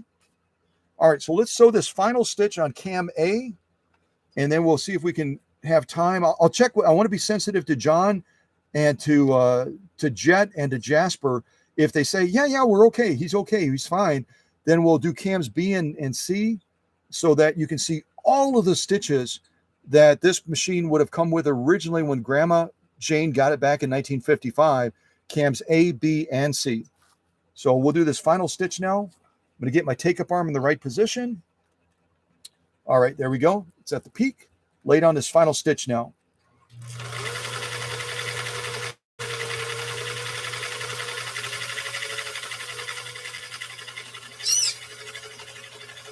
Jasper does not like that when this machine runs, even though it runs so quietly. It's a different sound for Jasper, and he's going, I don't know about that. So this, what would all of you call this stitch here? I have a name for it, but I'm sure it's not the right name. But it's a lovely stitch, isn't it? It's almost like a shell stitch. I'll kind of move my fingers out of the way so Jet can get a good shot. Hopefully you can see that okay. And what you're seeing in all these stitch rows, as I kind of move my hand off to the side, is you're seeing cam A. You're seeing cam A. Again, this is position 4, position 3, position 2, and the last one we just did is position 1 on the cam settings. Now, if we turn it over, we can look at that lock stitch. I got to pull my thread out a little bit further. Folks, that is just absolutely as it should be. Absolutely gorgeous stitching. We could even make it tighter, couldn't we? We're at 1.5 right now on the stitch length. We could go almost down to 1. And then what it would do is it would draw this pattern in even more to give more definition and more clarity of what that stitch pattern looks like. But again, it's up to you. Maybe you like the way it looks right now, but you can always play around. On this machine, at least, you can play around with the stitch length and the stitch width to get a totally different look. Whereas the last Japanese machine that I'm shipping today back to Vermont to Aaron Allen, we were held back by that machine a little bit because of the way it's set up, where we couldn't have any discretion in stitch length. Remember, there was that little red marker. We had to put it on there for cam generated stitches. And then there was the setting for stitch width that we also had to set it on that stitch by default down on 0, where here we're going up on 4. So again, the nuances of machines, that's where people write me from around the world and say, your videos are so helpful because where I thought I should do this with this type of machine, I have to do the opposite. So that's really cool. So again, our lock stitch, Jet's giving you a great shot of it. It's absolutely brilliant. Sonny says waves or marching armadillos. Yeah, armadillos is really good. And Sunny has been with us for a long time. You notice there's a little wrench by her name. Once in a while, we get people that will invade our live stream. They're pushing porno stuff. They're pushing other things like that. Sometimes they're just disruptors. And Sunny is one of our leaders on my team. She's got that little wrench so that she can throw them into a timeout. She can delete their messages. She can do all kinds of things to keep them in line. That's true of the other leaders that have that same little wrench. Sunny is actually from Pennsylvania, and just a lovely lady. I posted an animation of her singing one of the Beatles songs recently, so you'll have to check that on Facebook if you haven't seen it already. So lovely stitch. We've covered Cam A, guys. John, how are we doing with Jasper? Do we need to wrap it up? He's good. He's just observing and okay. mumbling back there. He's mumbling. Trying Okay. to talk with you. I think he wants to take the stream over. You drink any water yet? So if Jasper wants to take the stream over, my voice is getting a little tired. I might just give him the camera. Actually, Jet can give him the camera. Jet's in charge of the camera right now. And he's like, okay, you're fired, Scott. Out of the way, buddy. Jasper's in charge now, pal. No, I'm not going to have Jet try to reach over the top of the machine. What I'm going to do is I'm going to carefully tilt Grandma's machine forward. Make sure I don't bend any of the cords. Oh, there go the needles. We don't need those right now anyway. All right, and I'm going to open this little door. I'm going to tilt it way forward. And what you're going to be able to see is you can see that Cam A is in the back of Grandma's machine right now. What I need to do, and I'm going to do it by kind of reaching up there. You notice I just moved my stitch width. What I have to do now is push this so it's at the furthest out position, like that. See how I just pushed the cam? When we're changing it, this is one of the reasons you have to retract that finger, because that finger could get damaged if we're moving this when that finger is pressed into the cam stack. Then this little lever right here, you see me kind of pushing it down. This little lever right here has to then be pushed down to the bottom, and then I can remove this cam from the back, cam A. Then I have to reach over and find cam B. And it's a little tricky on Grandma's because there's normally a stop point. On this particular one, there isn't. So I have to kind of get it into position, rotate it until it slides past. There we go. And then I have to move this little lever back into position to lock this cam into the starting position. There we go. I did it. One-handed, not bad. So now we have cam B in the back. And we'll do the same thing for cam C when we stitch that as well. As long as Jasper is still doing okay, We'll go to cam C, and all we're going to do is the 4 decorative stitches, because again, in position 5 on all of these cams is going to be a zigzag. You've already seen this machine do a zigzag a couple of times, so I don't think we need to demonstrate that with a cam in the back on this. So let me rotate it back down. Get this machine back settled again. Close my little door. And also, when you open the door to change cams, you always want to check your thread path just to make sure your thread path hasn't gotten goofed up. And again, on the Class 20, unlike the Class 21s, the Class 21s are going to have a solid thread guide piece that goes across the entire machine from front to back. On the Class 20s, they've got these 2 separate thread guides. This one on the back where the thread comes through here. This one right here, the thread comes through here, and then also comes through that point. And then it goes around the tension discs, over the take-up spring, over this thread guide, up to the take-up arm, this thread guide, that thread guide, and then finally you thread this machine from front to back. And I know you probably didn't capture all of that. All you heard me do is say it. But we've covered this multiple times, and you can always review some of those other live streams where I've shown you in greater detail the threading of this machine. But it's generally a fairly friendly machine. And obviously, when you put the needle in, the flat side of the needle goes to the back of the machine. And I didn't mention it. I don't think I mentioned it. The bobbin, when you take the bobbin and you put the bobbin inside of the bobbin case, it's going to be turning counterclockwise. So just take that into account so that you get good thread feed when you're sewing like we are today. Okay, so all of that blah, blah, blah. Now I need to choose the first decorative stitch off of cam B. So I'm going to go ahead and move it to position 4, take our stitch width back to 4. Not going to do a thing with the stitch length. So now we're doing these first 4 stitches are cam A. The next 4 stitches we lay down are going to be cam B. And then hopefully if I do a fairly decent job of sewing straight, we'll have enough room on this piece of material to do cam C. And then you'll be able to see all of the stitches that Grandma Jane would have gotten with this machine when she bought it brand new back around 1955. Okay, let me just check this. Okay, perfect. So I've got everything set properly. This will be stitch 4 on cam B. Stitch 4 on cam B. All right, here we go.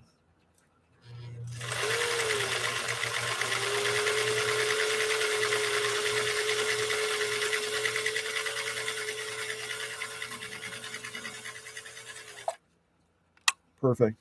Jasper didn't get angry at it as he's getting used to the sound of the sewing machine. So I don't know what y'all would call this stitch. This is our stitch. This is, again, going to be stitch number 4 on cam B. And again, we could change the look of this stitch dramatically by making that stitch length even shorter, or maybe adjusting our stitch width. But it's a lovely, lovely stitch. That's our top stitch, and there's our lock stitch. So again, the upper tension and the bobbin case are friends. They're getting along swimmingly, as I think they say over in England. And we're getting some great output. So we're just going to move to the next stitch straight away without any delay.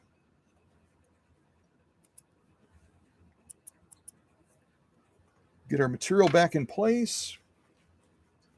And now we're going to be doing stitch 3 on cam B. Stitch 3 on cam B.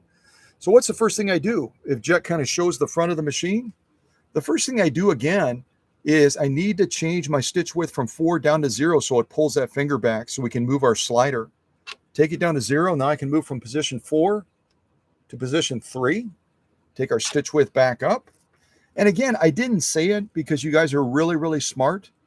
But whenever we're changing any of these controls over here, always make sure that needle is clear of the material, because watch what that needle does when I change my stitch width. And if that needle is down in the material when I'm doing this, it's going to bend the needle. Okay? So always make sure it's clear of the material, and your needle will be happy, and you won't have issues with it hitting the throat plate or causing other havoc for you. Okay, here goes our next stitch. This again is going to be stitch number 3 on cam B. Here we go.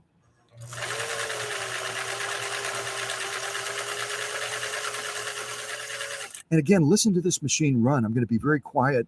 Listen to this machine run. Silky, silky, smooth.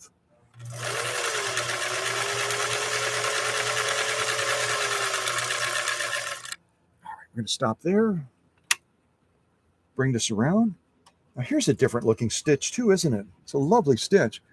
It's almost kind of a shell one. If we were to tighten this up more, it would almost, what would you, I don't know how you would describe this, but it's a beautiful stitch. It almost looks like a, I don't know, little links or something, doesn't it?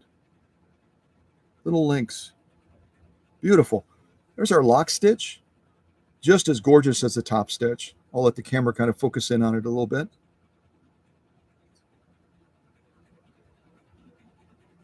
So we've done 2 of the 4 decorative ornamental stitches on cam B. Let's do the last 2. We'll move into cam C. We'll see how Jasper's doing, and then we can wrap this live stream up. And I don't even know how long we've been running. Let's see, what does that number say right there, John? Is that an hour and 127? So we've been going an hour and 27 minutes already, you guys. So we'll try to wrap this up pretty quick. I want to be sensitive. Plus, this is John's day off, so I don't want to have him in the workshop all day. That would be horrible. I mean, it'd be great, but it'd be horrible. Okay. All right, so get that into position. So what do we do? Jet, what do we do next, Jet? Jet's been watching this. Test. What do we do next? So we can get that next stitch. We're on stitch 3 right now. We want stitch 2, but what do we do? Take the stitch width to 0. Take the stitch to 0. Take the stitch width to 0? Yep. Brilliant. Yes, even Jasper thought that was You brilliant. knew it. Yes, he did. He said, move that, buddy. You So now know we're in it. position 2 on cam B. Now we need to move this back. Otherwise, all we'll get is a straight stitch, right? So now we can do our next one. All right. I got to move my take-up arm. Move it all the way up. Down sweep. Perfect. Let's do the next one.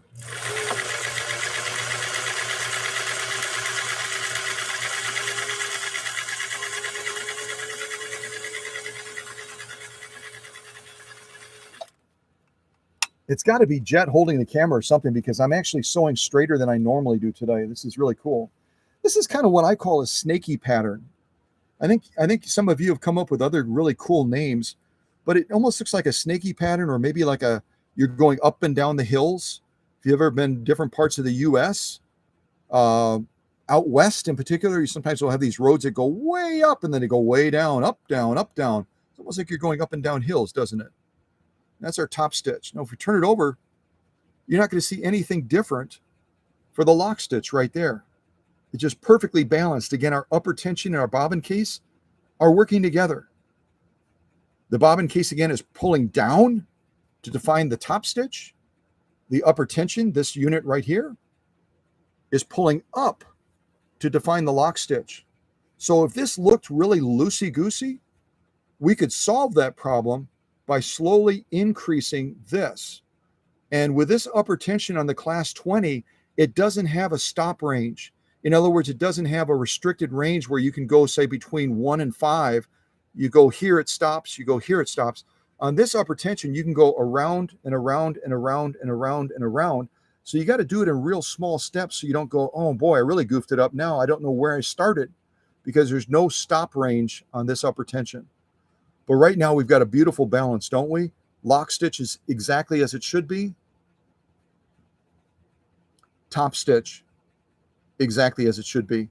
We only have 1 stitch left to do on cam B. Only 1 stitch left. Let's get that done.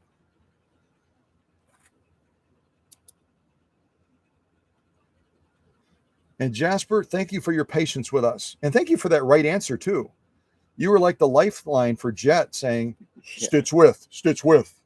That's what, if you guys didn't hear that, rewind it after the live stream. That's exactly what Jasper said. You don't even have to have me tell you that birds are smart. You already saw what Jasper's able to do, even in a strange environment. It's crazy. So what do I do next to get to that final stitch, Jet? What do you think? Stitch width. Take it down to 0, pulls that finger back, move this into the final position on 1, move this back. That's it. Jasper's telling you again. Jasper's brilliant. I love this bird. I've never had a bird, you guys. I might get a bird. Don't quote me on that. Bill, don't keep sending me messages through Facebook Messenger saying, did you get a bird yet? Don't do it. Or I'm going to come visit you in Kissimmee, Florida, and shoot out your porch light or something. I don't know what I'll do, but yeah, it won't be pretty, buddy. It won't be pretty. Don't mess with me. So this, is this in the right position, Jet? No. All the way to the top, right? Take it Yep. to the top if you can take it to the top. Down sweep. There we go. Let's do this final one.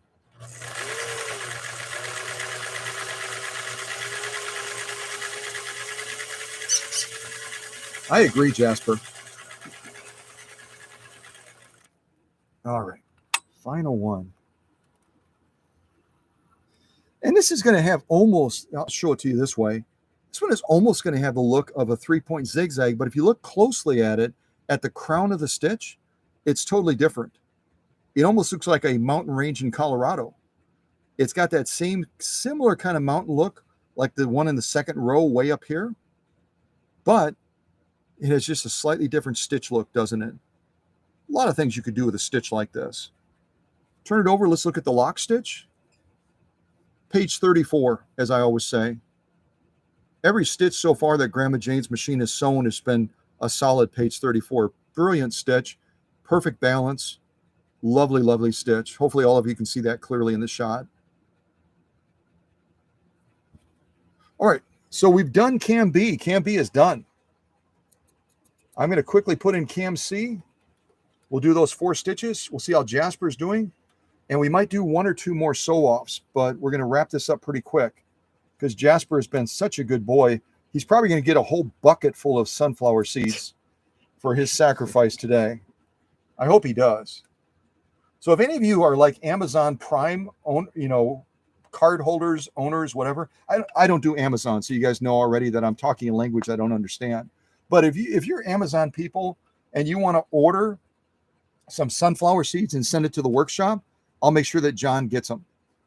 We'll send them to John. Remember, they cannot be salted. Are any other parameters for the sunflower seeds, John? Not really, no. So unsalted sunflower seeds, if you're an Amazon Prime holder and you want to do a special thing, I will document it on a live stream. If you send them, I'll do a live stream. I'll talk about your generous donation. I'll contact John. We can meet in the middle, maybe between Green Bay and here. We'll meet at the trunk of his car. I'll hand off the sunflower seeds. We'll be looking out for the cops just in case, you know what I'm talking about. So yeah, we're going to get it done. We're going to get it done. Jasper's been, he's been so good today. Okay. So I'm going to lean over the machine right now. I'm not going to lean it forward again. I'm just going to do what I showed you before. I'm going to go ahead and first thing I have to do is I have to move this slider all the way to the back so that I can reach that cam very easily. Take out Cam B. Set it right there. Now we're going to go to Cam C. Yep, that's Cam C. And the letter's right there. You can see it on the top. And it says Husqvarna on the bottom. I'm going to put Cam C in now.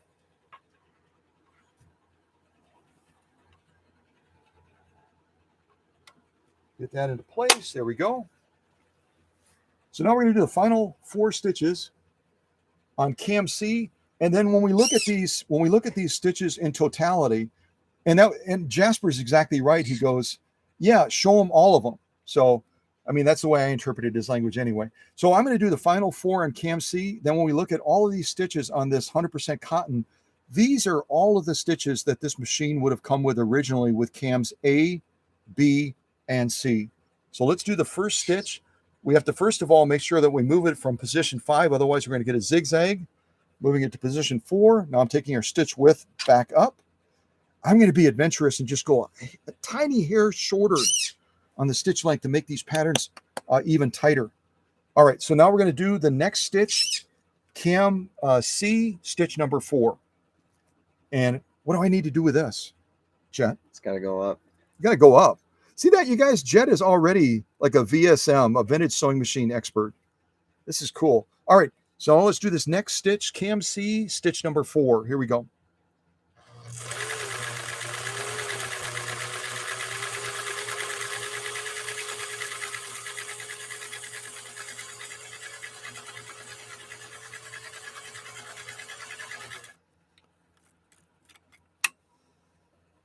Oh, this is a fun one. And this one would be cool even if we made it shorter too, wouldn't it? So this is going to be kind of like a sideways shell type pattern. You might call it something totally different, but a beautiful, beautiful stitch. I think some of you have called it a bugle too, haven't you? Those, what do you call them? It's like a potato chip thing or something like that. It almost looks a little bit like a bugle. And again, we could tighten it up more, couldn't we, by just making our stitch length a little bit shorter and give it a totally different look. There's our lock stitch, no different. Just absolutely beautiful stitching on Grandma Jane's 1955 Husqvarna Viking Automatic Type 21. Yeah, that's a long title. You won't be tested on that. You might be tested on it. I don't know. Okay, so let's bring that to the back. We'll go to our next stitch. What do I do next to get to that next stitch, Jet? What do you think? I don't know. Yeah, you do. Yeah, you do. Ask Jasper. He knows. Jasper, what does he do? See? That was Jasper. That really was Jasper. That's not like a sound effect. We take our stitch width right over here from 4 down to 0. Because again, it pulls that finger back away from the cam. If we try to move this slider when it's on 4, like right there, that finger is pressing into this cam. And if we try to move that, it will literally bend that finger. And then your machine will not stitch the cam generated stitches properly. So I always want to pull that finger back so that that slider moves freely. That's why we move it from 4 down to 0. And then what we can do is we can go to our next stitch pattern, which is number 3. Take our stitch width back to 4 so that that finger goes back into that cam, and then it'll read that cam like Braille. All right, so I'm going to take my take-up arm because Jet has reminded me several times, Scott, take it to the top, man. Take it to the top. You're going to forget. So I'm going to take it to the top.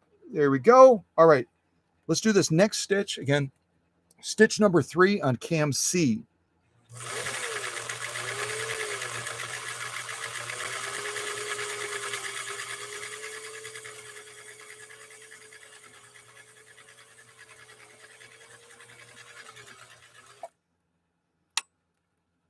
Oh, this is kind of a cool one. Just a little bit different, a little bit different. It's almost going to, I don't know, we've had different names for this in the past, but it's almost like a little sunburst or something like that in the middle, isn't it? It kind of has that look a little bit, especially if we were to tighten it up a little bit more. But a lovely, lovely stitch. All of these stitches are just spectacular. What about our lock stitch? Anything different? Nope. Exactly as it should be. Perfect balance between the lock stitch and the top stitch. Really, really nice. All right, let's go on to the next one. So if you happen to have a Swedish Beauty similar to Grandma Jane's and you don't have all the cams, this will whet your appetite for getting those other cams. Now, I will warn you in advance, getting cams for these machines is like finding a unicorn in New Jersey. It's not very likely. But I do have some extra ones in the workshop if you want to reach out. Let's say all you have is cam A. I've got a cam B and a cam C for you. I even have a cam D and a cam E, but they are pricey. The average price for one of these little pieces of Bakelite plastic, whatever they are, for a cam A, like the one that I'm going to remember to put back in Grandma's machine because it's the one that came with her machine. One of these, if you buy it, if you can actually find it, is going to be around $45 just for this little piece of plastic, Bakelite, blah, blah, blah. Very, very expensive, very difficult to find these. You can search Etsy, you can search Facebook Marketplace, you can search eBay. You can't find them. Some people have tried to make these with a 3D printer, and for some reason, the machine has trouble reading them. I don't know if it's because of the special contouring on the back or whatever it is, but they're very, very expensive. Very, very expensive to find. And where a cam A will be around $45, a cam B will be about $50. A cam C will be right around $45 to $50. A cam E, excuse me, a cam D, I missed one there. I've got to practice my alphabet. The cam D will be right around $100. A cam E, if you can find one. I've got one in the workshop, but Dr. Singer guards it all the time.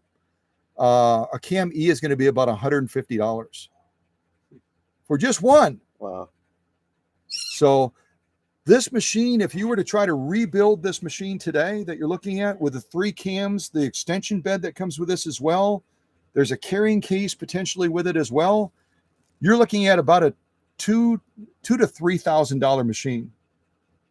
Whereas when Grandma Jane bought this back in 1955, you didn't hear Jasper. He just said, "Holy crap." So I'm glad we censored that out, although I just said it. So, oh well. If the moderators want to throw me into a timeout because I just said crap, it's okay. Go ahead and do it. I deserve it. So, but at any rate, it's just a fabulous machine. And again, Swedish engineering, it's hard to beat it, isn't it? Okay, so we're going to do the next stitch now.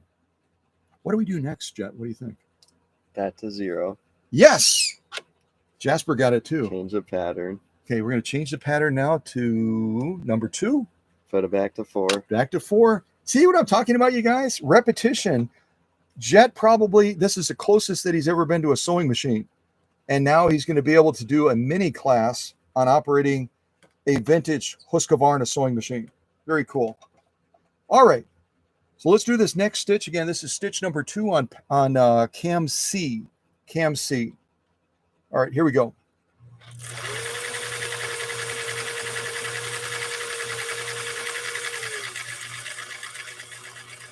All right, I'm going to stop right there. I'm going to rotate my needle up. Why am I doing that? Because what I want to do now is I want to try to use the slow gear to finish off this pattern line. And what I need to do again is I need to put this bobbin on. Then I need to take this off.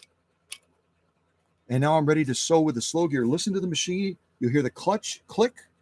And all of a sudden you'll hear that motor being held back. You're exactly right, Jasper. We're going to slow it down. That juke juke that he's making right now is slow down, slow down. Brilliant. Okay, here we go.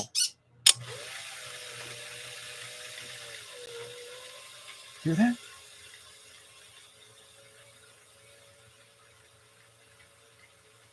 So right now we're sewing at 1/5 the normal speed. It slows that machine all the way down to 1/5.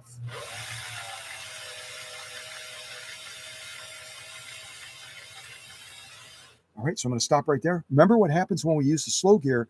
It locks up the balance wheel so we can't move it right now, and you don't want to force it because those gears are engaged right now. We just put this back on. Again, the flat side goes to the top. Kind of push it in and turn it to the rear of the machine to lock it in place. Now we need to remember to take this off. Otherwise, all we're going to be doing is spinning to wind a bobbin. So I have to take that off as well. Now we're all set to resume sewing once we get to that. I'm not going to do it right now. We'll do it when we do the next stitch row.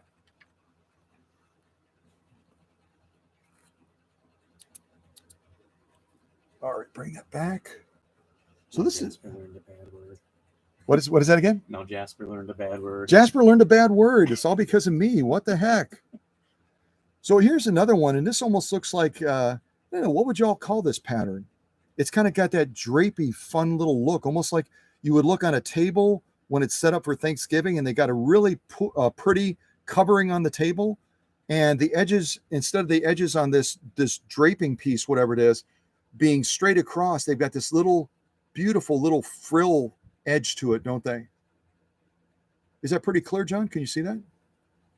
Yeah, it's really good. Okay. So that's a lovely stitch too, isn't it?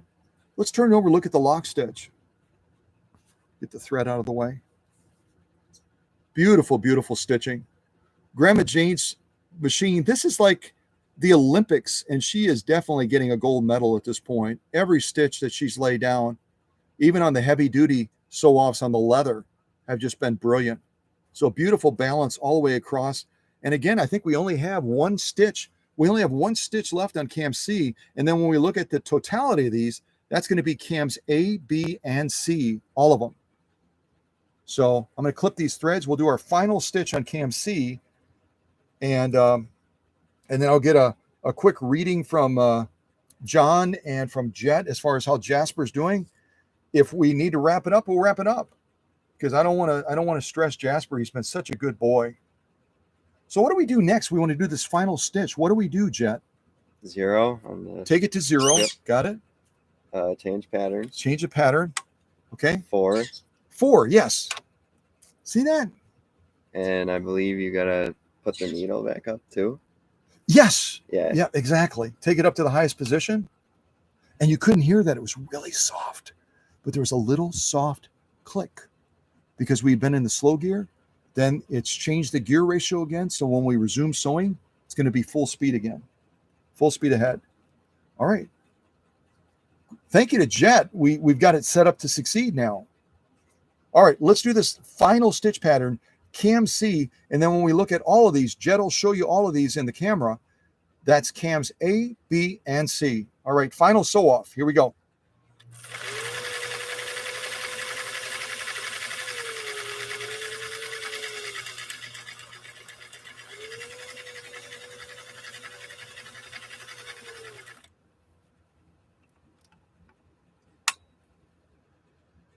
Second, did I change it? Hold on a second. Yeah, okay. Just want to make sure. It's going to be a similar looking pattern, but a little bit different. A little bit different. Just pull the thread out and kind of show that to you. So this is almost like, to me at least, and you might see something different. And if you do, that's okay.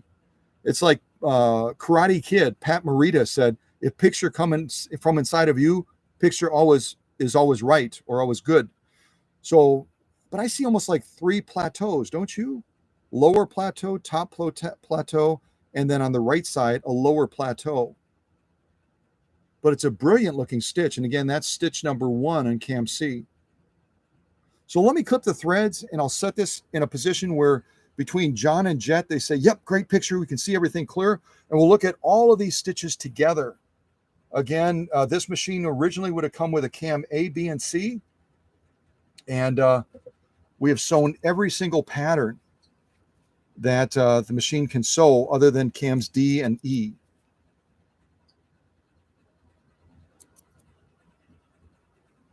Okay, make sure I've got it right. So that is, if you want me to hold it up, I can, but here, we'll do this. You get a good shot and your dad can give you feedback on, yep, it's clear or not clear. And I can even shut off some of these lights if that helps. Sometimes it's better.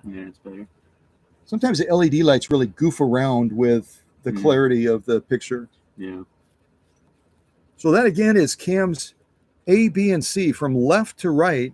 The first 4 rows are cam A, the next 4 rows are cam B, and then the final 4 rows are cam C.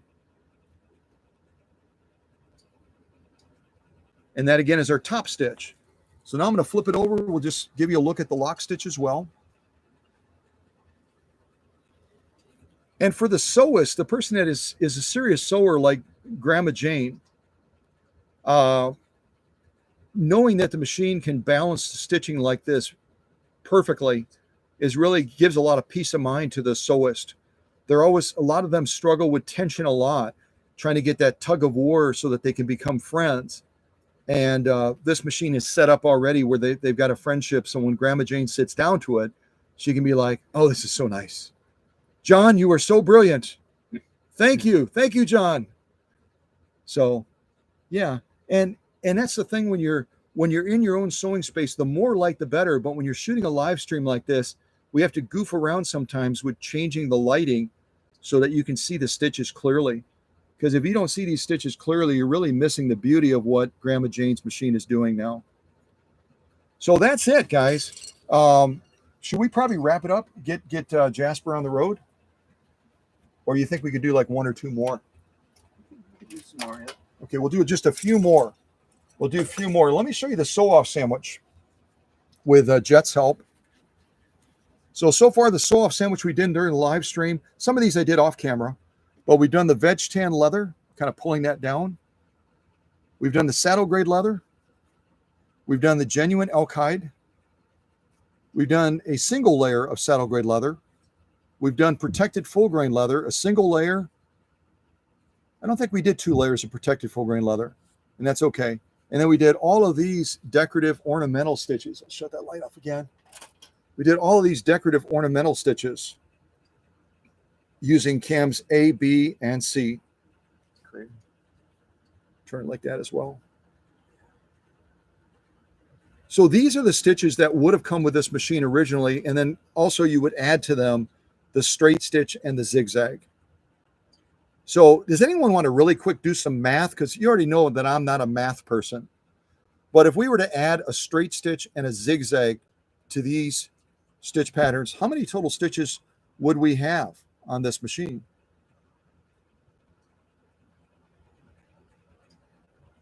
think it'd be 14, wouldn't it?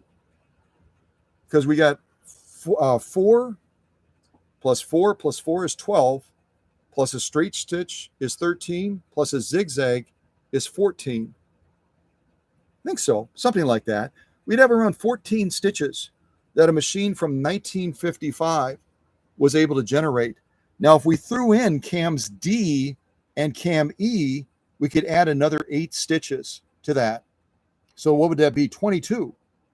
22 stitches that Grandma Jane's machine potentially could do with cams A, B, C, D, E. That's amazing if you think about going all the way back to the 1950s. This machine originally was introduced in 1953. So Grandma Jane's model came out, or was, I always say was born about 2 years after this original Class 20 series was introduced by Husqvarna. So that's pretty amazing abilities for a machine like this, going back all the way to the 1950s. Okay, we'll just do a couple more saw-offs and we'll wrap this up. I'm going to do denim because I know Grandma Jane is going to be doing denim. So what I'm going to do first of all is I'm going to take this down to 0, as Jed has told me several times, move us all the way back to 5. I don't have to take the cam out. I will take the cam out because I'll need to give Grandma Jane back her cam A. I won't need to take it out right now. But what I'm going to do on this denim, we're starting with 2 layers. I'm going to fold it to the middle to get us up to 4 layers. I'm going to fold it one more time to get us all the way up to 6 layers. Let me just say, folks, if you think that is easy peasy, if you think that's easy peasy, I'm just going to leave that light off. Because this camera, supposedly this Razor Pro, blah, blah, blah, is supposed to have really, really good light sensitivity adjustments. So that should be, is that pretty clear, John? Yeah, looks good. Okay. So we've got 6 layers of denim now. It's not likely that Grandma Jane is going to be sewing 6 layers of denim, probably 2 to 3. So we're going to double the odds. I'm going to go ahead and slide this underneath the presser foot. We're going to lay down a zigzag. I'll use my little clips so that I can sew reasonably straight, hopefully. Put one right about there. Put one right about here. And ideally, if I'm sewing 6 layers of denim like this, I would want to change the presser foot pressure. But because it's more of a one-off, I'm doing it right now. I'm just doing it to show you guys that it'll do it. All I'm going to do is I'm going to leave it alone the way it is. I will make adjustments over here, however. One adjustment I need to make is right now I'm on 0, so all I'm going to get is a straight stitch, which is okay. We could do a straight stitch, but I want to do a zigzag first. Take this over to 4. And then I'm going to move this down to get a longer stitch. And again, make sure your needle is clear. And if you didn't know it, again, just as a lesson for you on the live stream, if you didn't know it, when you change the stitch length, what it does is it manipulates the feed dogs so that they either move in a shorter sweep or a longer sweep. A longer sweep is going to give you a longer stitch. A shorter sweep on the feed dogs is going to give you a shorter stitch. If Jet kind of points it over that way towards where the needle is, you'll see as I'm moving the stitch length, see how it's moving the material? That's because it's manipulating the feed dogs. And if I leave it there, it's going to either move in a longer sweep or a shorter sweep. That's how you get a long stitch or a short stitch. Move that all the way down to 4. There we go. I think I'm almost at the bottom. Not quite. That's okay. I'm close enough. So we'll do a zigzag first. Actually shorten it to a 3 and a 3. And then I might lay down a straight stitch next to this. All right, here we go. Oh, what did I forget? Almost. You got to rise the needle. Rise the needle. Let's not have the machine bind. Let's give it every opportunity to succeed. All right, here we go. A zigzag down 6 layers of heavy grade denim. Folks, again, this is a heavy, heavy duty sew off. Let's see how this machine does. And again, I'm not going to be giving it a hand start. We're going to see if that 1.5 amp motor can get the job done. We've done everything else right to set it up. Our take-up arm is up. We've set all the knobs correctly. Let's get her done. Here we go.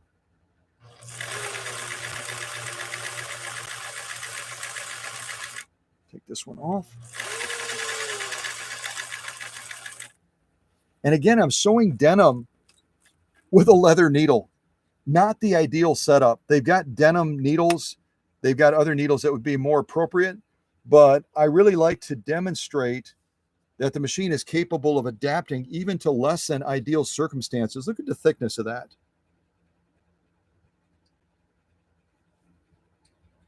Six layers of heavy grade denim.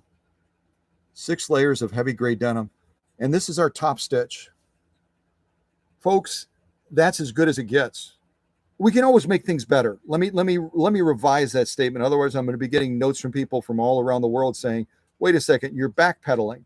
You said it can always get better. It could if we used a non-leather needle, because it would allow that clarity of the stitch to pop through even better. But we're getting a beautiful stitch.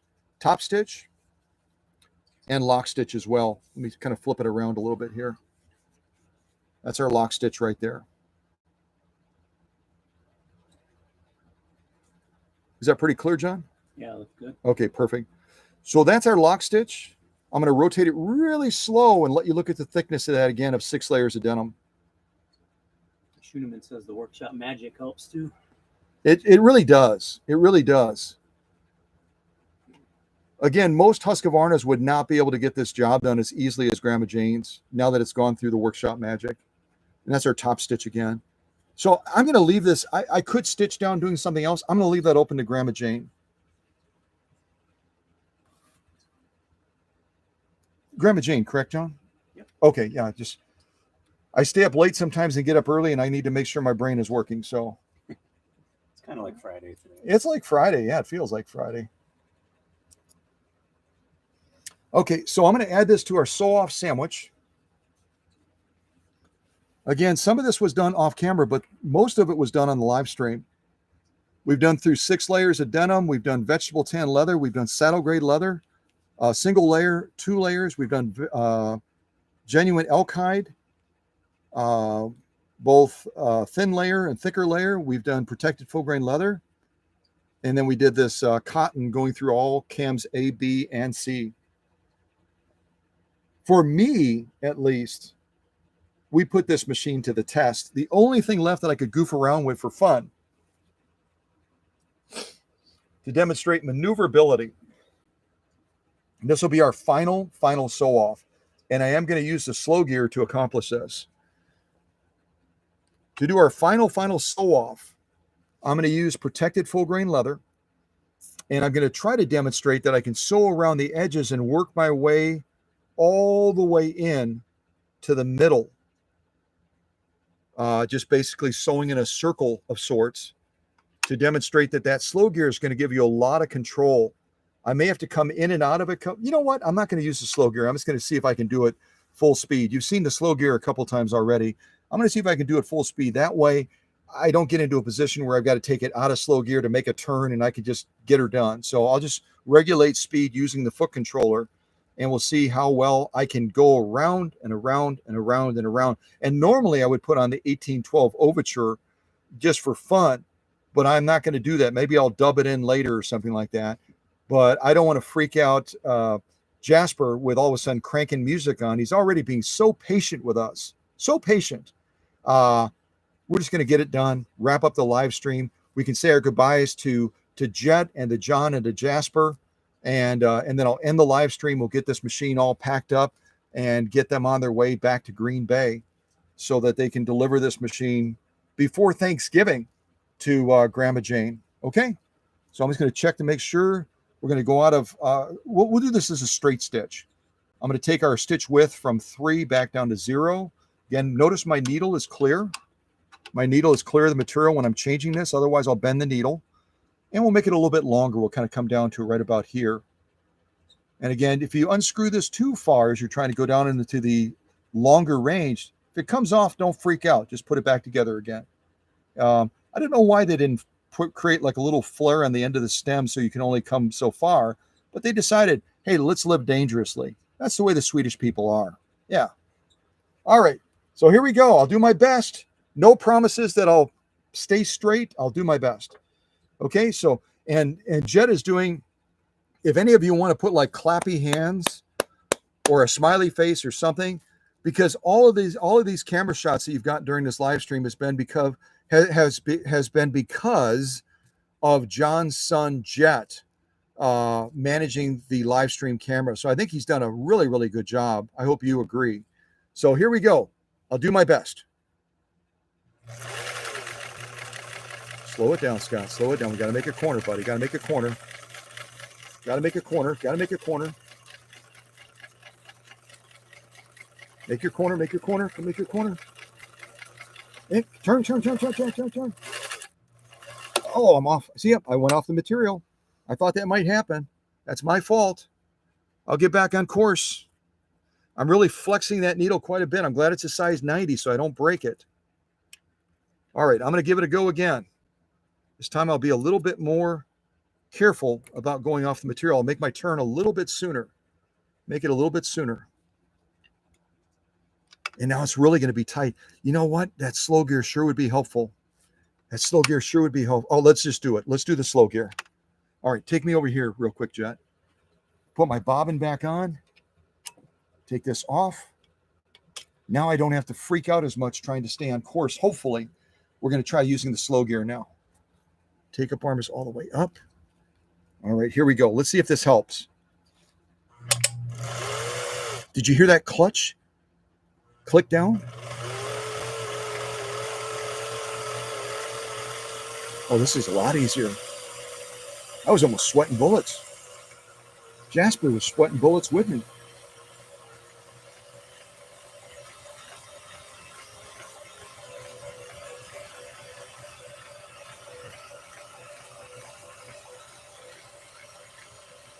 All right, let me cut that thread real quick before we get it all caught underneath there.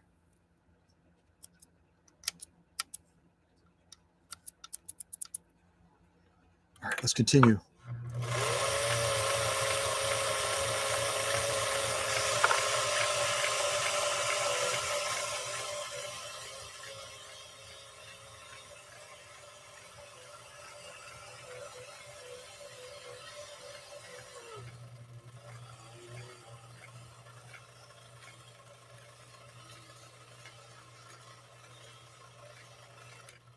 I could go further, but I better stop while I'm ahead.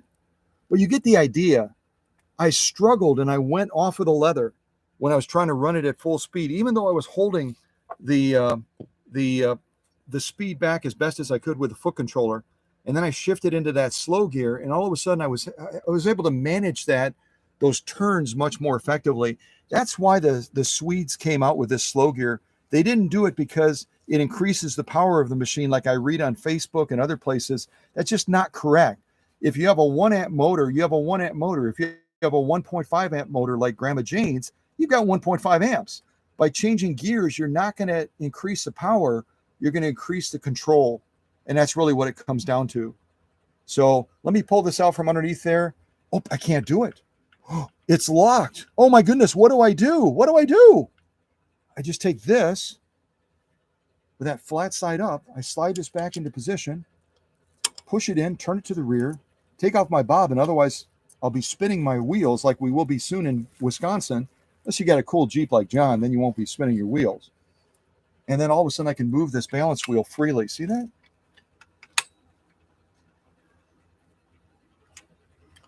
And we'll just take a look at these stitches real quick, and then we'll wrap this live stream up. And again, all of you that have joined in a busy week on a Wednesday, today is Wednesday, I think, on a Wednesday, thank you for taking time out of your busy day to join us.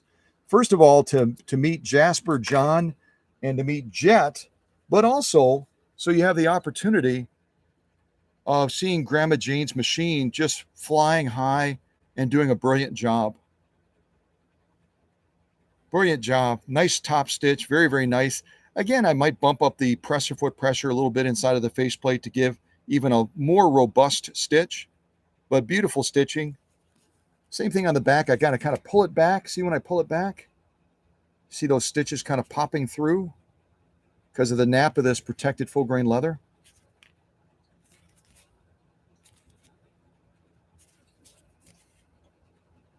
Hold it real steady real quick for Jet so we can get a shot of that. But again, even with a single layer protected full grain leather, we're looking at probably about 3 ounces, almost 4 ounces of leather. So definitely not a light sew off.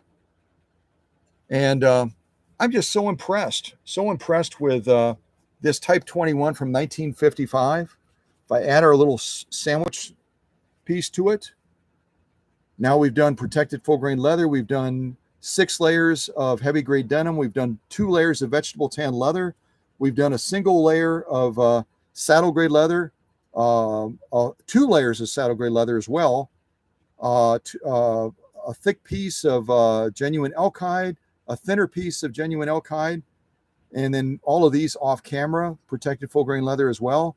And then again, cams A, B, and C on Grandma Jane's machine. I don't know about you guys, but in this classroom, when a machine performs this well, we give it a passing mark, and it graduates from the workshop and heads home.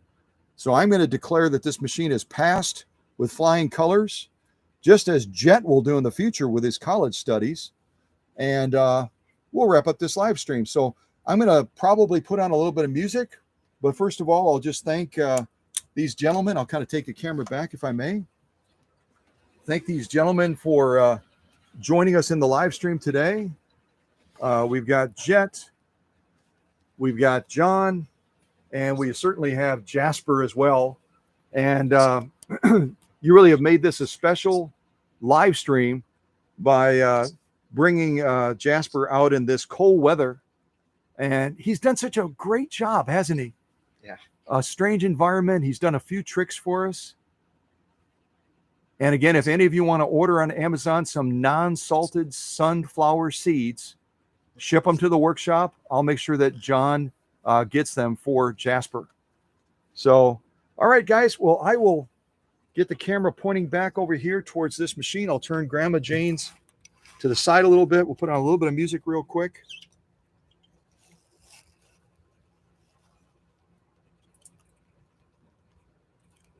And again, I'm sorry I wasn't interacting with you in the live chat, but John was sharing a lot of the things that all of you wrote, which is awesome.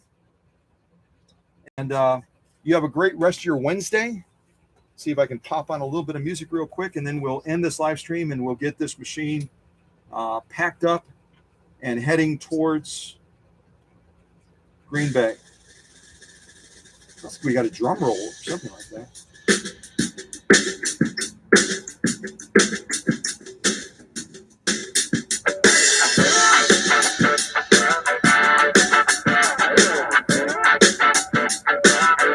Is he okay with that music?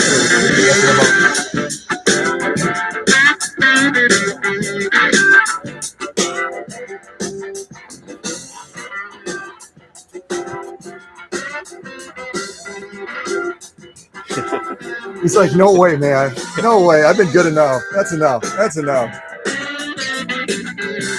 He just swore at me again, you guys. He swore at me.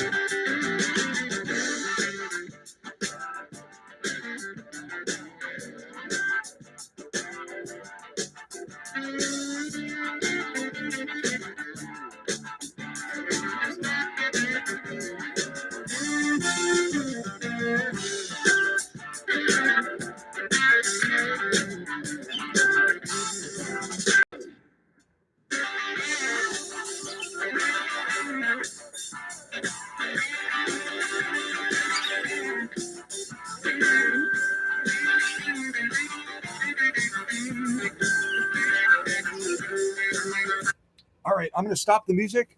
I'm going to go ahead and end the live stream now so we can get this machine packed up and get these gentlemen on their way. Give John a chance to enjoy the rest of his day off, and also give Jasper the solace of knowing that he's heading home now. He's leaving this strange environment, but he's done such a great job, hasn't he? He really has. We did a number of preparatory things. John gave me some guidance, on how we can set this up for success, and it really seems to have paid off in a big way. But hope you enjoyed this live stream. You got a chance to meet a really, really cool bird. I'm not even going to try to say his name again. I'm sure John could say it very quickly. And you got a chance to meet Jet, and you got a chance to see Grandma Jane's machine just do a dance after coming to the workshop pretty sick. So enjoy the rest of your Wednesday. Take care. Thanks for joining us. Thanks to the moderators for managing things to keep it, a great environment to make people feel welcome. Again, the great thing about these live streams is we come together from around the world. We have people as participants regularly from places like Brazil and Canada and Japan and Korea and Africa and just all over the place. So we all share that interest in machines, just like Grandma Jane's 1955 Type 21 Viking Husqvarna. So I'm ending the live stream now. If you're in the middle of chatting with somebody, chat away. It'll time out in a little bit and watch for the next live stream. No idea what I'm going to present because I've got a number of machines right now in the works. So watch for that live stream notification and take care. Goodbye to John, goodbye to Jet, and goodbye to Jasper. See y'all.